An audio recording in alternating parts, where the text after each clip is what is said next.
92.5. Brooke and Jubal's second date update. There's a lot of pressure when you go out on a date with somebody that was set up by friends. You know, because you know the same people and you can't go back to those people after and be like, yeah, the date was okay, but now that person's gone.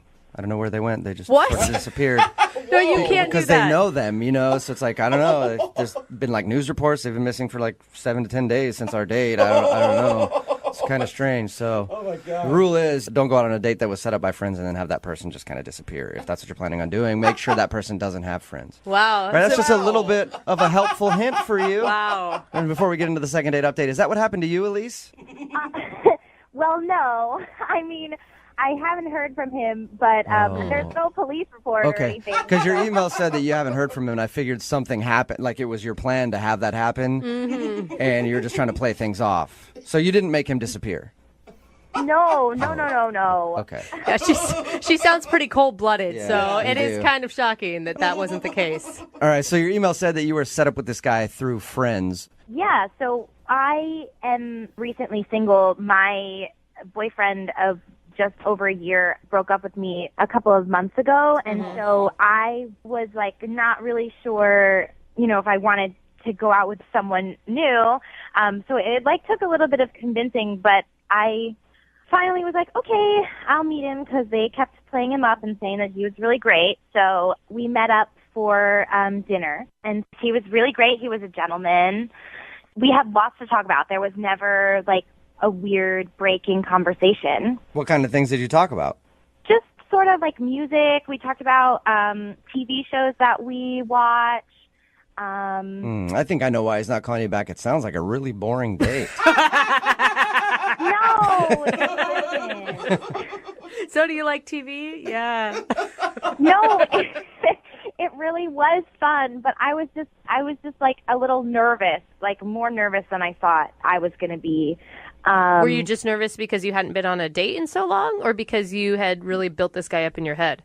Just because I hadn't been on a date and I hadn't been out with anyone except my ex in so long. But he was really great, like everything that I could have wished for in a guy. Did you point out the whole time how much different he was than your ex? That's always a good move on a first date. I said to him, like in the middle of the date, like I was just thinking that I hadn't been on a date since I was with my ex. So like I said that to him just because it was on my mind, and he was just like, oh yeah, I heard, you know, our friends told me that you would, you know, just broken up with someone, and then I was like, but I'm over it, so it's fine. See, the secret is you need to do that while crying. You know, so you seem vulnerable. Let the guy in a little bit. Oh, you think so? I should have done that. Yeah, crying and then talking about how all men are evil and they'll break your heart. That's what you should have said to him. Next time we go out, I'll tell him. So how did he react after you brought up your ex? Was that a weird moment, or was it something that was glossed over? I mean, I don't think it was that weird. Like, we talked about it for a little while, and he listened to what I had to say, and then at the end of the night, he gave me a hug, and I said, like, you know, it was really fun, and I hope we can do it again. And he was like, yeah, absolutely. That sounds positive. Yeah. You would think, right? Right. Now it's been like 10 days, and I haven't heard from him. Like, I text him, but I haven't heard back, and I don't know what's going on. What have your friends said about it? They basically just said, like, he's kind of acting weird, and, like, he's not really talking about it. Whoa. So Did you get that feeling, like they're lying to you? I don't know. I mean, I want to think that my friends wouldn't lie to me, and I mean, I would just rather know, like, if you're not interested. But I don't get it, because he was interested. Like, it was a good date. So do you have any theories then? Why do you think that he's not calling you back? Maybe he's seeing someone else and he just doesn't want to tell me. But, like, I would like to know, you know, don't just ghost on me. That's weird. Yeah. And are you really over your ex? Yeah, I mean, it's done. I mean, it's over with me and my ex. Are you sure about that? Yeah. Doesn't sound like it. Yeah. He was very clear about that. Okay, he was clear about that, but is it over in your head? I mean, I can't be with someone who doesn't want to be with me. Okay, so you would actually prefer to be with your ex if you could. But I can't. All right. Well, maybe this guy picked up on that. I don't know. That's the only thing I can think. Yeah, I mean, maybe he did, but I would love to know what happened and what's going on. All right, well, we'll play a song, come back, call him, and get your second date update then, okay? Okay, great. All right, hang on. 92.5. Brooke and Jubal in the morning. Second date update. If you're just tuning in for the second date update, Elise is on the phone with us, and she wants to call a guy named Ryan. They were hooked up through friends, went out to dinner. I should also mention that she's recently out of a relationship, and she is definitely over her ex. As a matter of fact, while she sits there about to make the phone call to find out why this guy isn't calling her back, she's looking at a picture of her ex-boyfriend, wishing things would be different. Am I right, Elise? No, you are not correct. Elise thinks that the reason this guy isn't calling her back is maybe when she was sharing how she just got out of a relationship, it could have seemed like she wasn't really over her ex yet. And we know that she actually is not over her ex yet. Well, and that's okay, Elise. I am as over my ex as I can be at this point. There you go. Guys. So you're kind of over your ex. I'm interested in Ryan. Okay. So there's that. All Which right. is the first step in recovery, really. I mean, finding someone else to get interested in, for sure. Well, I'm going to dial the phone number, get him on the phone, and find out why he's not calling you back, okay? Okay. Here we go. If not, then we'll just call your ex after.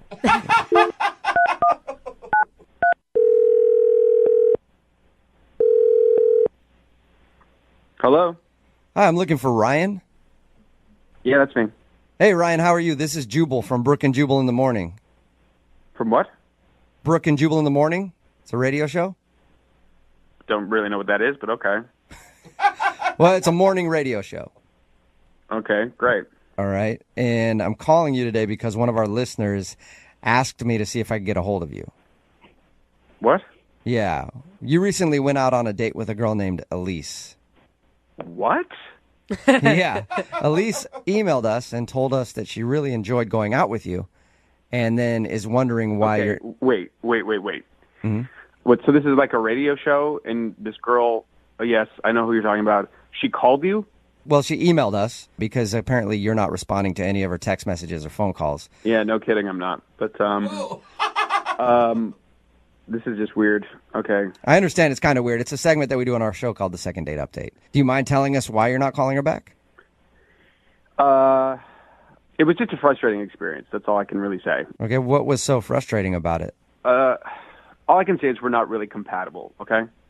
Why wouldn't you just tell her that then if it was that easy? Okay, listen, it was just a very frustrating experience. I really don't want to revisit it. Okay, but can you give us a little bit of why it was frustrating so that at least we can shed some light on it for her? She just made a comment that really pissed me off. What was it? She just said something that was like totally inappropriate, and it was pretty offensive. Did she mean to be offensive, or was she just saying something that was totally ignorant? No, it seemed pretty intentional. It was pretty cold and calculated, if you ask me. Wow, she didn't seem that rude. We talked to her a little bit about your date. She didn't seem like somebody who would be rude. Yeah, well, listen, I was surprised too. Like initially, I thought she seemed like a nice person, and then she like threw this thing at me, and I was like, "Wow, okay, wow, not who I thought you were." You got to tell me what it is. She's just a hater, and I don't want to deal with people like that. Oh my God. What did she do? Was she rude to the wait staff or something?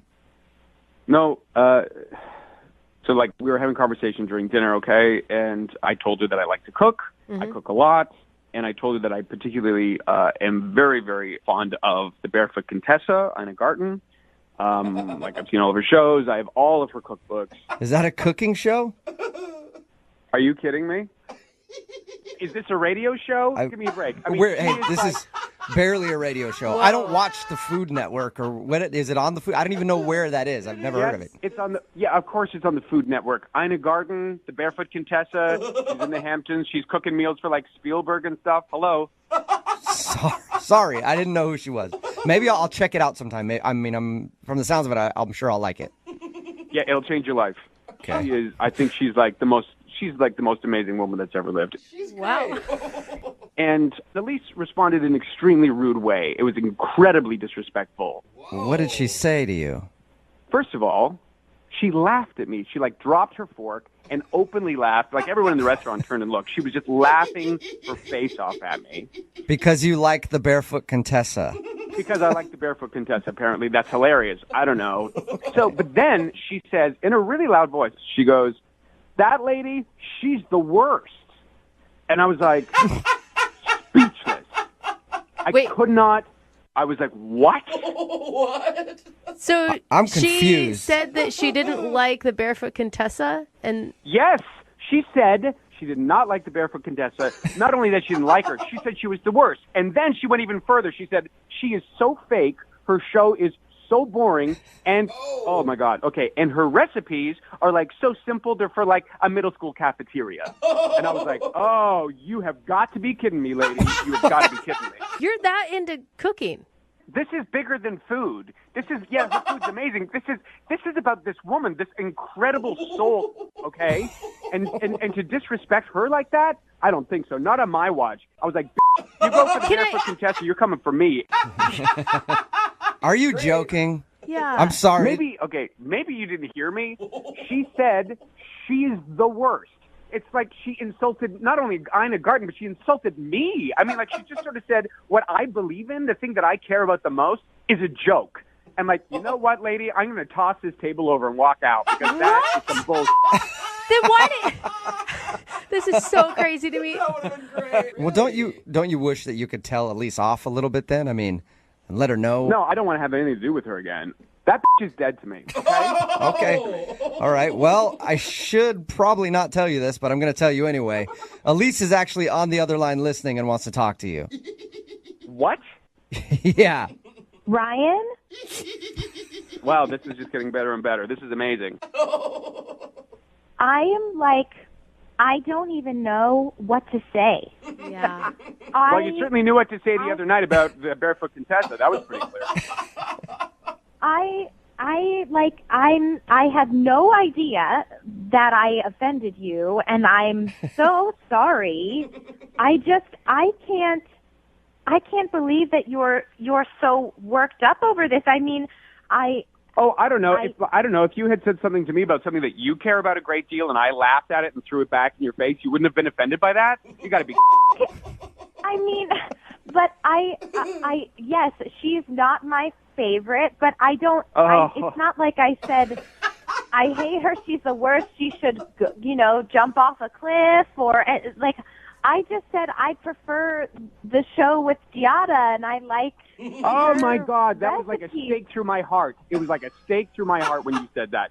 You want to talk? You think Ina is fake? That is fake. I mean, that is like you open up the dictionary, the word fake, and there's a picture of Giada. That's all I know. Shots fired Whoa. over Cooking Network personalities. Giada is She's hot. not really Italian. She's from Long Island or something. I mean, come on. And then she does the Italian accent when she says Italian words, and then the rest of the time she has no accent. It makes me want to puke. I'm just like, it's disgusting. That is like capital F fake. Okay. I don't understand. You just went silent, and then we moved on with the conversation. But we could have talked more about it if you were so upset. I didn't. I just don't understand. I don't think I said anything that was so horrible. I just said, Oh my! I don't. You stop saying that. Please stop saying that. I mean, I can't even. Who would say anything like that about the Barefoot Contessa? Ryan, Who would ever say something like that? People disagree on things every day. This isn't a disagreement, okay? This is about the thing that I care about the most in my life, and you just pissed all over it. You were just like, oh, what a waste of time. What a loser you are. Well, thanks a lot, lady. Thanks. Right? Don't you think that maybe it's unhealthy to like the Barefoot Contessa that much? I don't even want to talk about this anymore. This is exhausting. Frankly, I'm surprised that this whole time we've been on the phone, Elise has not actually apologized to me. Elise, do you want to apologize? Well, I am very sorry that I offended you. Do not apologize. I'm not going to apologize for feeling the way that I feel or having a conversation and disagreeing with you. But it wasn't a disagreement. It was a full-on attack. It was an Oh, my attack. goodness. And if Oh, you my think it was goodness. anything less than that, then you're insane. Oh my gosh. At this point, I would love to ask you guys if you will go out on a second date. We will pay for it, You right? have got to be kidding me. Maybe you just need some more time together to talk about your favorite cooking shows and the Barefoot Contessa and get on the same page. Guys, I think I'm okay. Yeah. Absolutely not. I don't want to see her ever again, period. Oh, man. All right. Oh, okay. I did not see this turn of events happening. But Ryan, thank you for your time, and I'm sorry you had to endure Elise and her hatred of the Barefoot Contessa. Yeah, okay, whatever. Yeah. Elise? Wow. Well, thanks for clearing that up for me, guys. No problem. Hey, welcome back to single life. Oh, man, sweetheart. I can't wait to see what nut job I'm going to get set up with now. Yeah. Brooke and Jubal in the morning. Just got a text in at 78592 that says that dude Ryan is going to be on TMZ sometime soon. Found hiding in the Barefoot Contessa's kitchen cabinet. Yeah. It's Brooke and Jubal in the morning talking about today's second date update. This girl named Elise wanted to call a guy named Ryan to find out why he wasn't calling her back after they went on a date. It turns out she did something terrible and insulted his favorite cooking personality, the Barefoot Contessa. He was hot, too. Really angry about it. I don't think we've had anyone on this show as passionate as that guy. About anything. No. Let alone a cooking show. Yeah. Yeah. And people are texting in at 78592. Now it's moved on from them just commenting on the second date update to now they're just arguing about which cooking show is the best. Somebody's texting in like, that Giada girl is the worst. I can't stand her. Sexy, Some- though. I like Giada. Someone else texted in, she probably likes Bobby Flay. Yeah, Ick. right? Now people are like, What? oh, this is why I only watch Top Chef. Yeah. And everybody knows the best personality in the cooking world out there is Guy Fieri. Oh, God. Everybody so knows that. Take you straight to Flavor Town. Yeah. I'm the coolest chef ever. I frosted my tips. I look like the guy from Smash Mouth from the 90s. man. Remember him? I'm a I badass. put my glasses on backwards on the back of my head. It is impressive that he's still trying to bring flame shirts back. It really You is. know? So there you go. Screw the second date update. It's all about the hot topic today, and that is who is the best and worst chef out there on TV. Remember, if you want to do a second date update, all you have to do is email the show. We will call the person that didn't call you back.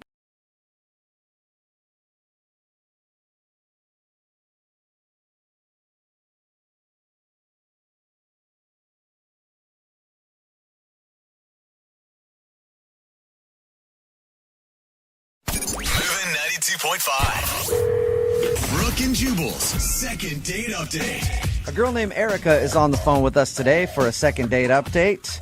Her email described her situation as something that pissed her off. In all caps, she's confused, embarrassed, and furious. In other words, just a typical day for most girls that I know. Wow. But apparently something happened on her date that she's very angry about. Erica, how are you? I'm good, you guys. How are you? Good. You must be in a great mood. I'm really not. I'm not surprised at all. Your email sounds like you're actually really angry. Tell us a little bit about who you want to call today for your second date update. Well, I met this guy, Jordan, at a club, and I just want to see what the hell happened. Okay, Did so you get- start off with what the hell got us here. What happened? I went out with my girlfriends a few nights ago. We went to a club and having a good time. You know, really wasn't going to meet anybody. I just was going out with my girlfriends, and I met Jordan, and we met on the dance floor, basically, because you can't hear anything at the club. It's very loud. And he did, like, this little cheesy dance move, and I just thought it was charming. I thought it was cute. I Yeah, loved his when you're on the dance floor, the typical move is you come by and you put your hand in the small of her back. Yeah. Or you just kind of clench her hips a little bit and just say, hey, what's up? Women like that a lot, don't God, they? you just give me chills describing that. It's so creepy, dude. So this guy did a cute little dance move, and you guys ended up dancing together. Did you talk at all? I mean, we tried. You can't hear. I mean, literally, you're standing, like, on top of one another and dancing together, and you can't hear one another. All you can do is just smile and dance. Right. So did you guys go somewhere after that, or did you do a date later? We did. We talked about going to really, like, a quiet bar that was down the street, and we decided to meet up there. So I told my girlfriends that I was going. I told them exactly where I was going. And they wanted to come with me, but I said I was okay, and I took myself there. All right, and how was it when you actually got a chance to talk to the dude? Well, this is what happened. I got there, and I picked a spot in the bar where, you know, when people walk in, you can see. Right. And we did exchange numbers, so, you know, we would have each other's numbers. And I sat there and I waited, and I waited, and I waited some more, and literally I waited half an hour. Half an hour. Didn't you think it was kind of weird that you guys didn't walk to a bar together? Well, I wanted to say goodbye to my girlfriends, let them know where I was going, Yeah. and then I left after saying goodbye to them. And so I figured he would be there waiting for me. So Instead, it was the other way around. You waited 30 minutes for him and then you gave up, or did you wait longer? No, I texted him. I was like, where the hell did you go? Where are you? So he texted back, and he said something came up with his mother. Whoa. Okay, why are you Okay. so angry? Well, it sounds like an excuse. Why? Because we had just talked about meeting up at this place, like... But you're not invested. I mean, it's just some dude you met on the dance floor. I mean, you really actually liked him that much? I mean, he totally ditched me, and he used some lame-ass excuse, excuse my language, he used this lame excuse about his mother that just happened. What if we call him for the second date update and something really did happen with his mom? Are you going to feel bad? There is no possible way. I mean, yes, anything's possible, but there's no way in that half an hour that something happened with his mother. Okay. So you're certain that the mom thing is a lie, so why do you think he ditched you? Because he probably met some other, like, hot on the floor and decided to diss me. I don't know. So he found something better is what you're thinking. Well, probably in his mind he found something better. Maybe more instant. Maybe he was instantly satisfied in the club bathroom. Whoa. Whoa. Sounds like a good night to me. Yeah. I'd be too tired to meet up with you a half hour later. I'd be asleep in one of the stalls. Whatever happened, he should have at least been honest with me and give a little respect. I mean, we just made a plan. Text me. Don't give me some excuse about your mother. Just say, listen, something came up. I'll call you tomorrow. Let's go on a proper date. Uh-huh. I don't know. Have you tried to text him since that night? Hell no. Okay. So this is just the last thing you heard from him was saying that something came up with his mom, and then you guys haven't talked at all. That's it. Do you have like a lot of pent up anger about like just dating in general? You know what? I'm tired of the bullshit. I really am. I'm tired of it. It's, you know, I'm starting to get the idea that the lesbians have the right idea. This is ridiculous. All right, so bottom line, you got ditched by this guy. You're pissed about it, and you want us to call him and ask why he did it. Yeah. Okay. Do you want a second date? I don't know. Let's hear what he has to say. I don't know if I would want to go out with him. Do you know anything about him at all? I know that he is a jerk, and he blew me off, and I want to know why. All right, well, we'll play a song, come back, call him, and get your second date update, okay? Yes. All right, hold on. Moving 92.5. Brooke and Jubal in the mornings. Second date update. Right in the middle of a second date update, and if you're just tuning in, Erica is on the phone. Today, she wants to call a guy named Jordan. I'm actually excited to call Jordan, too, because I think he and I have a lot in common. I know for me, every time I've met a hot girl out at the club and we've ended up making out on the dance floor, I'm thinking about one thing and one thing only, my mom. And that is exactly what happened to Erica. Apparently, she met this guy, Jordan, while they were out at the club. They danced a little bit and then made plans because they couldn't really talk to each other to go to another bar. So she left to go to that bar. She waited for half an hour. He never showed up. And then all she got was a text from him saying, sorry, something came up with my mom. She thinks that's an excuse and that she got ditched. Erica, are you ready to give Jordan a call? I'm just whatever, you know.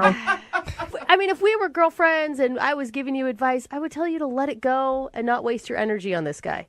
You know, normally I would agree with you, but this happens so often that I just want an answer. I'm pissed that he ditched me, and I just want to find out why. All right, well, I'm going to dial his phone number right now and see if we can get that answer for you. Here we go.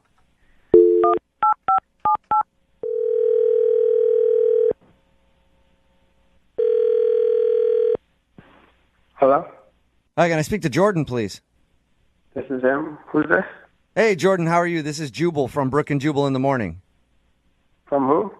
Brooke and Jubal in the Morning. It's a morning radio show. Oh, okay. Is this like a job? A job? Is that what No, you just did said? you apply for a job at a radio station? I don't know. No. Okay, well, no, it's definitely not for a job. I have a couple of questions for you, though, if you have a minute. Okay. So the reason that I'm calling you is because we actually got an email about you from one of our listeners. Me? Yeah.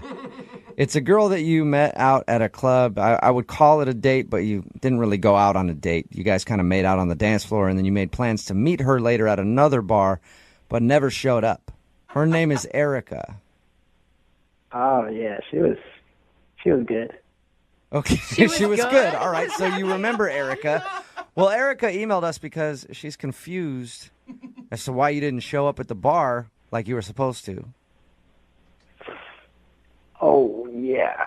I really wanted to. Like, she's really cool. I wanted to see her a lot, but I just couldn't. Why not? No. It's just not the right time. It's not the right time, but you hung out with her for a little while before that. Oh yeah, that was really fun. She was amazing. Oh my Okay, God, so when you say had a great it- time with her. She was amazing. She was hot. All that stuff. We're just calling to find out why you blew her off at the other bar. She said you sent her a text message that said, "Sorry, something came up with my mom." So did you lie to her about that? I didn't lie, but I might have stretched the truth. Nothing. So nothing came up with your mom at all then. Not really. So you lied. That's a lie. All right, can you just be honest with us? Why did you ditch her at the bar? It's very obvious that you did. I really wanted to hang out with her. I want to, but timing is everything, and right now I'm just dealing with a lot of personal stuff. Are you in a relationship right now? Is that what the story is? No, I'm very single. Okay, you're very single, but you're dealing with some personal stuff. Yeah, like stuff. So you want I don't understand what stuff you're talking about at all, actually, but you do want to see her again. I would love to see her. Can you give us a timeline on when you'd like to see her again? It depends, but maybe a week. Maybe a week. Why Look, haven't hey, you? how about this? Can you just give us anything? She's really confused and kind of like hurt that you would blow her off at that bar. You guys promise not to tell her. I promise. So I really did want to hang out with her. The truth is, I actually did go to the bar. Okay. It's just that they wouldn't let me in. They wouldn't let you into the bar? Why? They found out I had a fake ID and took it away. Wait, you're not They 21? confiscated your fake ID? No, I'm not. How old are you? I'm 18. You're 18 years old? Oh my God. Yeah. What the Are you f***ing kidding me? You're 18? What the hell's going on? Oh, Jordan, that's Erica. She's Oh, my actually listening to gosh. the phone call and wanted to talk to you. Are you serious? Sorry. No, are you serious? I cannot believe that I'm hearing this. You guys said you'd never say anything. Isn't this illegal? Well, no, technically I didn't say You're anything. illegal. Technically, well, not necessarily. Well, he in is the legal. bar. He's 18. And I didn't say anything, Jordan. You technically Oh, did. Jordan. She just heard it. You guys ruined it, man. Are you serious? I don't even know what was going to happen. Oh my God. I was going to get some. Oh my gosh, Jordan. Yeah, I don't think so, Jordan. I was yeah? definitely going to find out how old you were. You are. Is that why you Oh, were my all God. up on me at the club? Erica, I have to know, how old are you? Me, I'm 26 going on 27. And making out with 18-year-olds. Nice hey, work, girl. You get Erica. All right, look, everybody relax over there, okay? This is up, all right? Did you make out with him? Yes, I made out with you. Oh, Whatever, yeah. it's a club, okay? Well, Erica, in your defense, you didn't know that he was 18. And in Jordan's defense, nice job, Jordan. No, but in all honesty, I really do like you. Can we please hang out? I don't think so, Jordan. I don't think that's ever going to happen in this lifetime ever again. Jordan, are you? But why? Why? I am closer to 30 than I am to 20, and I am looking for something long term. I'm not looking for you. I'm way more mature than you think. Age is just a number. Yeah, I don't think so, Jordan. It's never going to happen. I need someone older, someone who actually has a driver's license that's legal, not a fake ID. I have a driver's license. No, she means Yeah, like she means one that is actually of your age and that you're not using to get into bars, Jordan.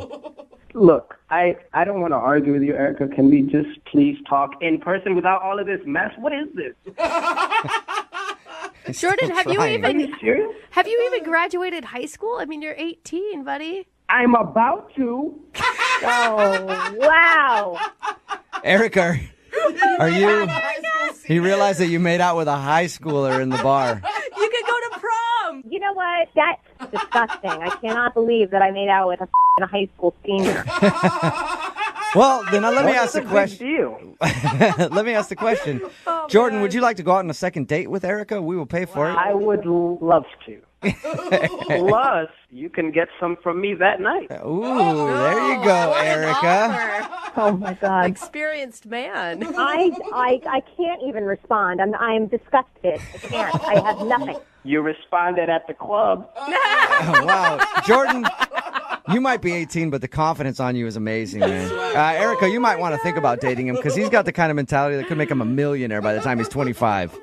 I am no way in hell dating a teenager. There is no Teenager? No. Tell you what, Erica, in a few years when I've matured to your standard or whatever you want, can we please talk? No, Jordan. Go find yourself a cute little 15-year-old and go make out in a park somewhere. Hey, Erica, Wow. the second date update was obviously not successful for you. You didn't get a second date. I just want to leave you with one more thing before we finish this up. What? I just want you to think about all the stuff that's being said about you in locker rooms at high school. So mean. Brooke and Jubal in the morning. Take away your things and go.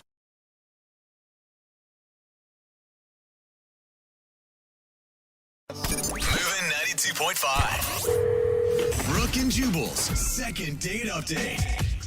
The girl on the phone for a second date update today thinks she's not getting a call back because her profile picture looked a little different than what she looked like when she showed up for her date. Okay. And when I say a little different, I mean a lot different. I mean, like, I would have been disturbed. And nothing disturbs you. What's up, Jamie? How are you? Hey, how's it going? Good. So you showed up on your date looking a little different than your Tinder profile picture. Yeah, I think I surprised him a bit. Okay. Yeah. Why would you do that? Why would you use like an old picture or something? It wasn't that my face looked different, but I was kind of 8 months pregnant. Wait, you're 8 months pregnant right now? No, I was. This happened like 3 months ago. Yeah, she was 8 months pregnant when she showed up to her date and didn't tell the dude. That's what your email said. What? Why would you do that, Jamie? Gosh, girlfriend. I just, you know what? I was feeling pretty lonely and like, you know, the dad's not around in the picture at all. And I just kind of wanted to like have a pleasant conversation with a potentially nice gentleman who would be interested in eating some food with my hungry belly. Okay. You know what I mean? Do you know what? I am all for you dating while pregnant and doing whatever you need to do to feel better. But what did you expect him to react like when you showed up very pregnant? I don't know. I think I was just hoping for the best. Because you know what? When I told other guys, yeah, I'm pregnant, they were like, oh, then they never got back to me. So I'm like, Right. Yeah. screw this. I'm like, I'm just going to go. Honestly, like, I didn't put on weight anywhere else. Like, it was just the obvious pregnant belly. It Right. looked like I had a basketball under my stomach. Yeah. So was he not into it, or did he go like, yeah, bonus, I've been wanting to go out with a pregnant girl for a while now? He was clearly shocked. Yeah. Like, totally shocked. Yeah. What did he say? He was like, Jamie? I didn't expect this. And did you answer back, yeah, I dyed my hair. I know it's different. Oh my God. So did you just launch into apologizing or saying, I'm sorry I didn't tell you? What'd you say? Yeah, I was just like, hey, sorry I didn't tell you. It's been real hard getting a date while pregnant. And he was like, All right, so Really funny. how did the rest of the evening go with him then? I mean, was he still cool to you? yeah, it was actually a really great evening. Like, we just talked. We had a great conversation. You know, it was like at least an hour and a half or two, and like ate dinner, hung out, and he paid for the meal, which was super nice. Like, I always offer. Especially when you're 8 months pregnant. That's a lot of food. Yeah. Oh, yeah, I put it back when I was pregnant. Yeah. But, and he walked me to the car, and we didn't, make out or anything after the meal, and... You didn't let him feel the baby kick? No, that's a little too... I had one of those shirts that said hands off. No, I wasn't wearing that one to dinner, but, I'm like, don't touch me. Don't, So no kiss. Did you guys hug at all or anything? It's just the ass out hug plus the massive belly in the way. Yeah. Now, did you expect him to call you back and go on another date? We didn't talk about it or say, let's do this again, because it was just kind of like a pleasant goodbye. And I didn't reach out to him after that. I figured I already surprised the guy. If he wanted to see me again, he'd reach out to me, Should have invited him to the delivery room. I didn't want to pursue it too much since I obviously wasn't honest with him in the first place. Right. But honestly, I've been thinking about him since. And I would really like to go out with him again. He was a genuinely nice guy, and they're pretty hard to come by. Okay. Cool. And you're not pregnant anymore, right? No. That's I have a 3-month-old. She's beautiful. I'm ready to date. Okay. Cool. Well, I'll play a song, come back, and then we'll get your second date update, all right? Thank you. Okay, hang on. Moving 92.5. Brooke and Jubal in the mornings. Second date update. If you're just joining us for today's second date update, Jamie is on the phone, and her first date was actually a 3-way. What? No. It was her unborn child and a dude named Max. And they met online and met up at a restaurant to eat. The only thing was he didn't know that she was pregnant when they decided to go out. Really she waited pregnant? until she showed up. Yeah, she was 8 months pregnant when she showed up for the date. And this dude still stuck around and had dinner with her. But they obviously haven't talked since. And she wants to call him and say now that the baby is exploded out of her body, she's ready to go on a real date with him. I'm glad you really understand childbirth. Yeah, it's a big explosion, lots of fireworks and things. All right, Jamie, you about ready to give Max a call? Yes. Are you nervous? Yes. He was seriously great. He was really nice. I'm excited about it. Yeah, anybody that would hang out and have dinner with you for 2 hours when you surprised him by being 8 months pregnant on your date, sounds like he's probably a pretty decent dude. Seriously. All right, well, I'm going to dial this phone number right now. Here we go.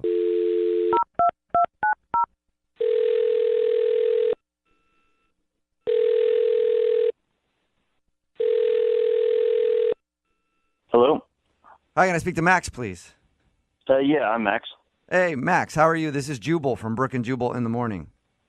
Hi? Hi. Do you know what Brooke and Jubal in the morning is? No, I think I've heard of you. Wonderful. All right, perfect. Good to see that we're tracking with people. That's always good. Well, I'm calling you today because one of our listeners actually emailed us about you. I don't know why they would have done that, but okay. It's because you went out on a date with them and you wowed them and they miss you and they want to see you again. That is not ringing any bells, but I'll take your word for it. All right. Well, I'm going to say that you probably remember going on a date with this person because she was actually 8 months pregnant when you guys went out. Oh, what, Julie or Jamie or something like that? Wow. Jamie. You Her don't name was even Jamie. remember the pregnant girl's name? This was 3 or 4 months ago. I don't remember everything about it. All right. Well, her name was Jamie, and she liked you a lot, and she's wondering why you guys haven't spoken since your date. What do you mean, why we haven't talked? She hasn't tried to call me. That's a good point. I don't know what she's after from me if she's not interested in, picking up the phone herself. Yeah. Well, I guess this is now her contacting you through us, but I guess she was hoping maybe you liked her enough to hit her up. She was a nice girl. I just didn't really feel like hitting her up, Yeah, it'd be a lot to be surprised by someone that's 8 months pregnant. I mean, that's a lot to date. Yeah, among other things, I wasn't entirely on board with that. Okay, That's not the only thing? I kind of felt like she was a scammer a bit, to be honest. Oh, she's doing the old fake pregnancy date thing, huh? What is the Women love doing that. They fake baby bump and then go and make guys buy him dinner. They do it all the time because they know how much guys like pregnant chicks. What are you talking Am I right, Max? Well, no, I believe the pregnancy was real, but you know, her photo didn't show anything about that. So then, you know, I arrive and there she is, and she's 8 months pregnant, and that's a surprise. But I'm not just going to turn around and walk out immediately. Yeah. Like, I'm not going to be the guy to be a to the lonely pregnant girl, right? So I kind of felt like I was trapped there, and like I feel like she was just sort of exploiting the pregnancy to get me to pay for her dinner. What? Oh, You think that she okay. was using pregnancy to get free food out of you? You know, I brought that up as a joke, and she confirmed it. How did she confirm it? Whoa. She said, yes, I'm trying to use dudes to buy me dinner because I'm pregnant. Basically, what she said was she's aware of the shock of her pregnancy, and as long as she's got that and she knows the effect it's going to have, why not use it?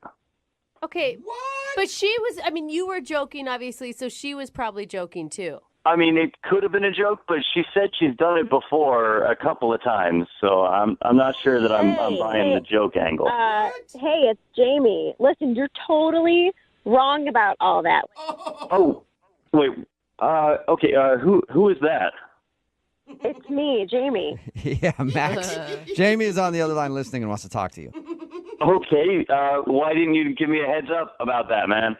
Yeah, sorry. Forgetful. I'm very forgetful sometimes. Hey, listen, like, I don't do it anymore. Like, I had the baby. What? You know? So, Wait, hold on, Jamie.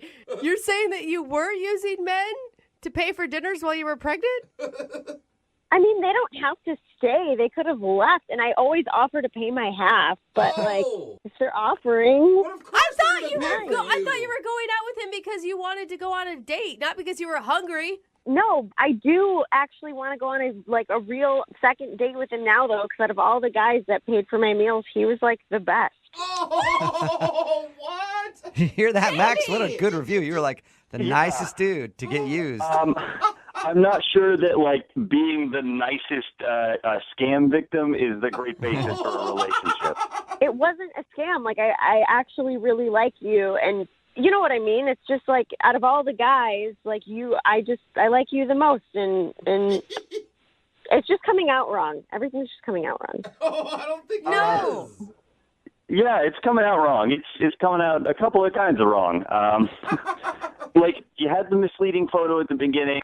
Yeah, you did offer to pay, but it was sort of that, I guess, if you want me to. And it was that sort of, like, really reluctant, like, I'm going to offer because I have to, but I don't really want to.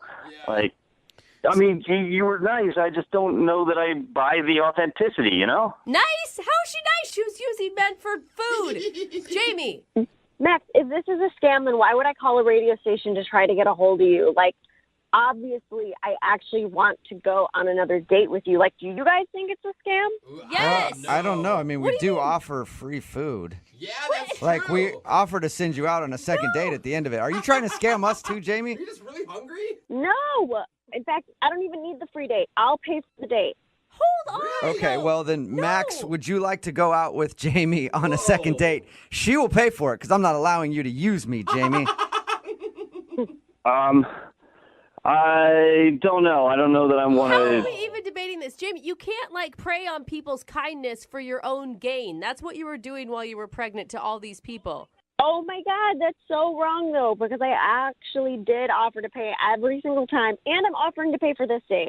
True, she is right. Which the check's going to come and you'll be like, oh, you want to split it or it's on you. No, you're blowing this out of proportion. I'm telling you, I am going to pay for this. Okay. This is so, So, weird, man. Max, all right, I'm going to ask you one more time. Will you go out with Jamie on another date? She will pay for it. No, this is too weird. Like, it seemed like a scam 3 months ago. She's offering to pay now, but she had to go through a radio station instead of calling me directly. I don't know what's going on. I got bad vibes from this whole thing. No. You know what, Max? Screw yourself then, all right? You're just angry I didn't hook up with you that night. Yeah. He probably is very angry that he didn't get to hook up with a woman who was 8 months pregnant. I know I would be. Whatever, you guys are jerks, okay? I think she's gone. Max, are you still there? Yeah, I'm still there feeling a bit like I dodged a bullet. What? What are you talking about? Crazy. crazy. It sounded perfectly normal to me, that whole situation. And, I've been on a couple of dates since her, and if any of them call you and want you to call me, just don't do that. We'll Come put on, you Max. I want to put you on like every single one of these. I want all the people who have ever dated Max. Text in right now, 78592, so we can call him on your behalf. Brooke and Jubal in the morning. I had a text in at 78592 that says, can I have Jamie's number? I have a newborn son, so we could have a pre-made family. It'd be awesome. It's Brooke and Jubal in the morning, talking about today's second date update. If you missed it, Jamie wanted to call a dude named Max. They actually went on a date while she was pregnant. And then she wanted to call him because now she doesn't have she's not with child anymore, and she wants to date him because she thought he was awesome. We found out that was what she was doing while she was pregnant. She was going out with a lot of dudes, just getting free meals. But she liked him so much, she wanted to get another date. At the end of it, she hung up on us and kind of said that we were being rude to her because she was using dudes to get free food. I mean, I get you're hungry. I understand that, but you still can't use people. Well, I mean, it's just kind of a general rule, guys. When dating, you got to have, I don't know, good intentions. And she didn't see anything wrong with it. She's like, well, I offer to pay. Well, no, no guy's going to let a pregnant woman pay. Like, you're pretty much forcing us. Am I right? Yeah, you're kind of forcing your hand. You'd feel like the biggest jerk ever. You're like, yeah, you can pay. That's fine. No way. Like, no one would do that. And remember, if you want to do a second date update, all you have to do is email the show, and we will call the person who didn't call you back. Move at 92.5. Less than 2 weeks away.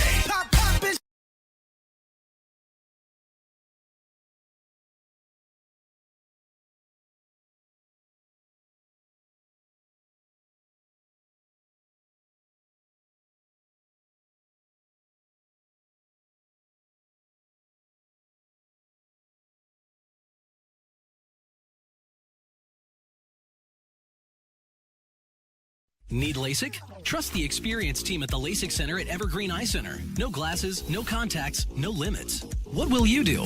LASIK at evergreen.com. Moving 92.5. Brooke and Jubal's second date update.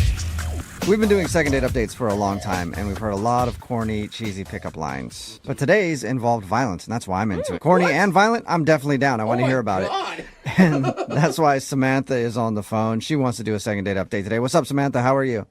I'll be better once we get this figured out. Oh, my God. Are you the violent one in this situation? No. Well, kind of, yeah. Yeah, I was going to say, you said no, but I read your email. It sounds like you were the violent one. Oh, I like how she laughs at it. Like, I mean, yeah. Well, it's okay. I'll just tell you what happened. So I met this guy named Corey at a house party, and the way we met was pretty weird.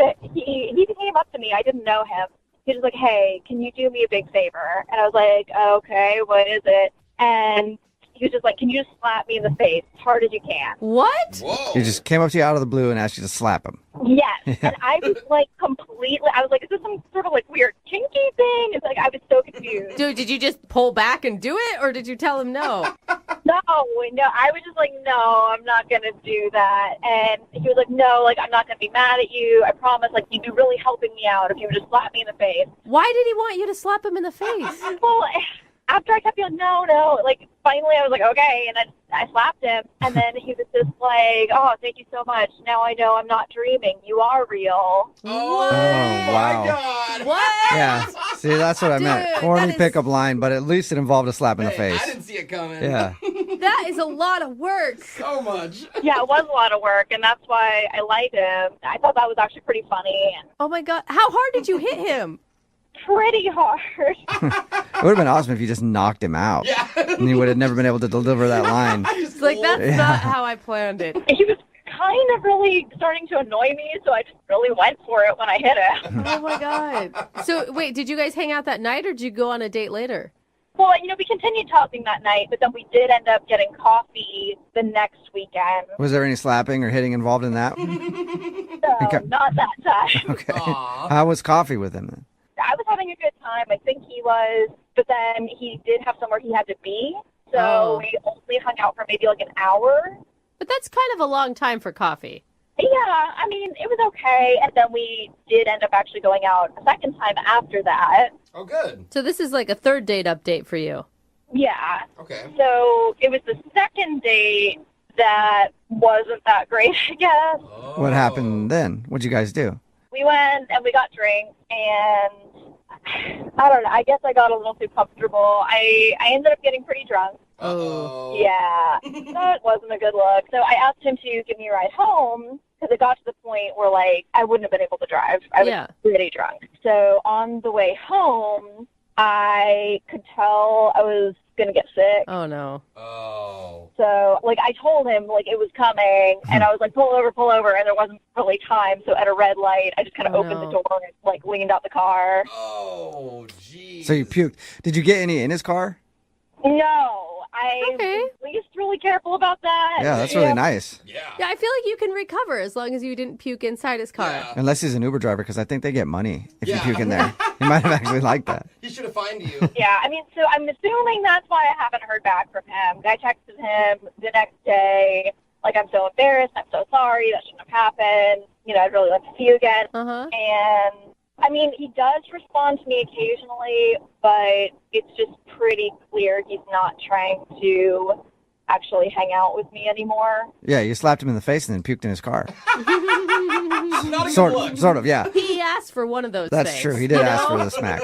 I mean, I know I obviously messed up, but I feel like we had a really good connection, and I deserve a second chance. Would you give him a second chance if he was the one that had puked?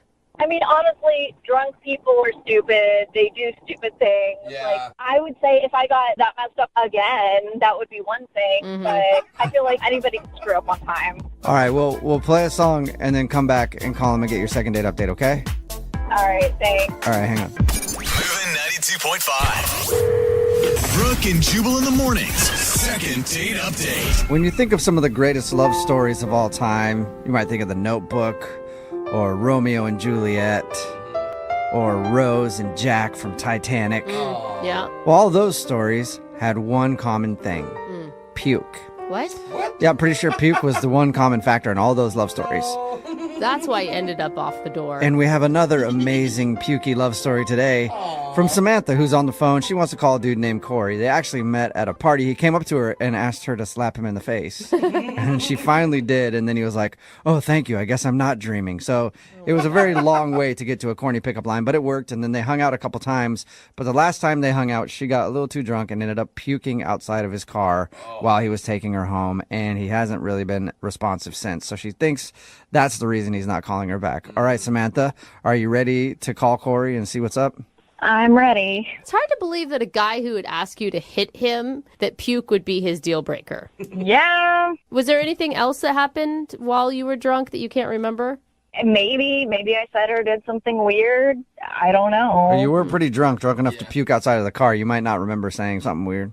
Exactly. Well, we'll all find out together then. Let's hope. Yeah, I'm going to dial his phone number right now, okay? Here we go. All right.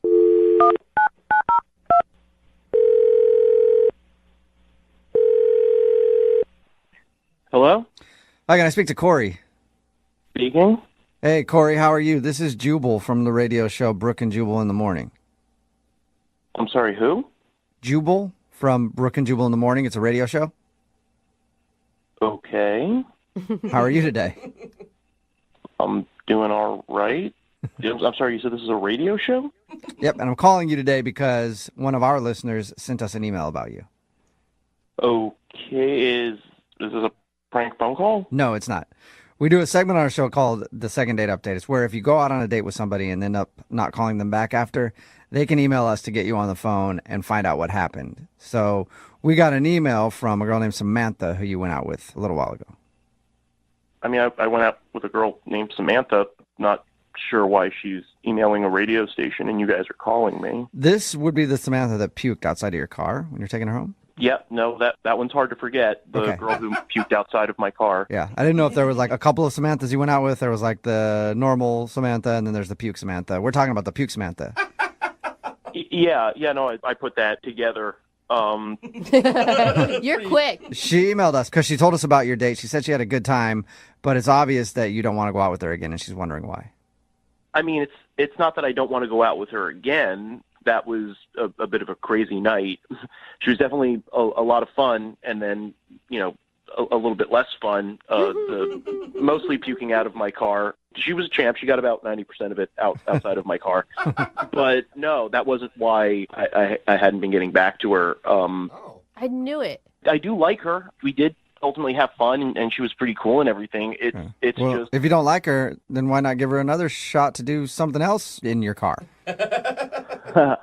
well, generally not opposed. It's just that I screwed up, and now just isn't a good time for another relationship. And you screwed up. Wait a minute. Were you cheating? Was she like a side piece and she didn't know it? No. I'm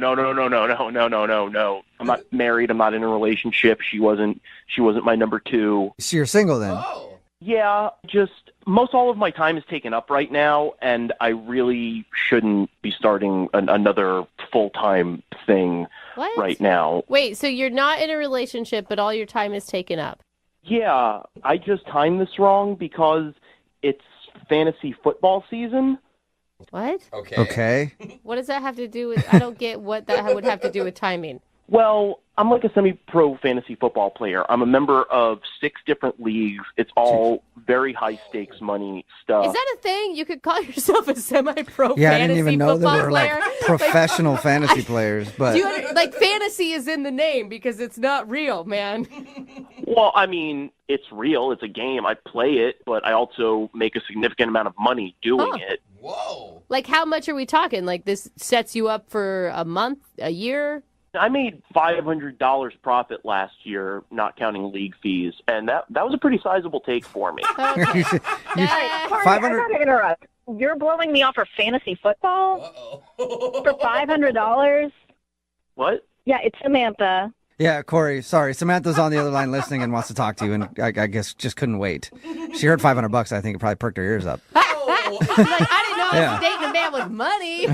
That kind of pisses me off. That like for $500 that you might win in a game, you don't want to spend time with me? It's not just about the money. I love doing it. This is my recreational activity. I mean, I spend hours and hours watching game footage and a number of different online resources that do news and breakdowns. Why can't you still date me and still do that? Yeah, I totally agree. Like, why can't you have a girlfriend and have fantasy football? Millions of people do it. I've tried to do stuff like that in the past, and it never works out. Oh. A lot of girls that I go out with say they understand, say they get it, say that it's not a big deal. But by the time it's week 6 and Antonio Brown goes down with a leg injury and I'm freaking the hell out and I'm just looking for support and comfort, and you're like, what do you mean your little electronic man hurts me and you don't understand? I have to swap out these players before. Oh, wow. It makes it really difficult to maintain a relationship. Okay, like, I don't think it's that big of a deal. Like, I don't understand why you wouldn't be able to just put your phone away if it was bothering me. Like, I would think you would prioritize the living person sitting in front of you over your fantasy players. Yeah. Eventually I would, but this is the issue, all right? I made a mistake. When I saw you that night at the party, I knew that the season was starting in 3 weeks, and I should have known better than to approach you and try to start something up knowing that I wouldn't be available, and I apologize for that. Okay. I've heard enough. Well, he's trying to be responsible. Yeah, I mean, right? at least he's like trying to think ahead to be like, I don't want to cause Samantha frustration when I start getting into fantasy football season and all my time is taken up. Yeah, and Samantha, I did enjoy it, and this is good for you. You don't have to put up with me doing all of my statistical analysis and you watching all the games and everything. This takes the burden off of your shoulders. Then, trust me, by the second week in February, I am ready to hang out. But Corey, why would she want to hang out with you? You're just going to have to dump her again next football season. Yeah, this is not what I thought it was going to be. Like, honestly, this is just stupid. See, girls never understand. I knew that you wouldn't be able to understand how important this is. I mean, I understand. Like, I've dated guys that have played fantasy football before, but, like, it didn't take up their whole lives, like an obsession. Like, they still made time for me. Well, maybe they just weren't fully committed. I guess not. Well, it just seems like, Corey, like, this is your hobby, and that's great. But your passion is bordering on obsession. No. you're stopping the rest of your life to play fantasy football. Seriously, it's a computer game. Like, it does not matter in, like, the scope of life. Excuse me, all right? It does matter, all right? This is my passion. This is what I'm into. If I were a fantastic painter and I was like, I have to step away so that I can paint this, travel to paint this magnificent vista and put it on canvas, would you be like, painting doesn't matter? They are the same thing. It's what I do for fun, and it's what I do for money. If I said, baby, I have to go to my second job, and you were like, you can't go to your second job because that means you're not with me, like, it was $500. It could be more than double that this time. It sounds like you guys are actually having the argument right now. It sounds like you're almost in a relationship. Listen, girlfriends come and go, but fantasy's always been there for me. I'm really happy for you. I've never had a relationship that lasted longer than my first fantasy football league, which I'm still in. Okay. Ooh, wow. Wow, how long has that been, Corey? We've been doing this for 12 years. Wow.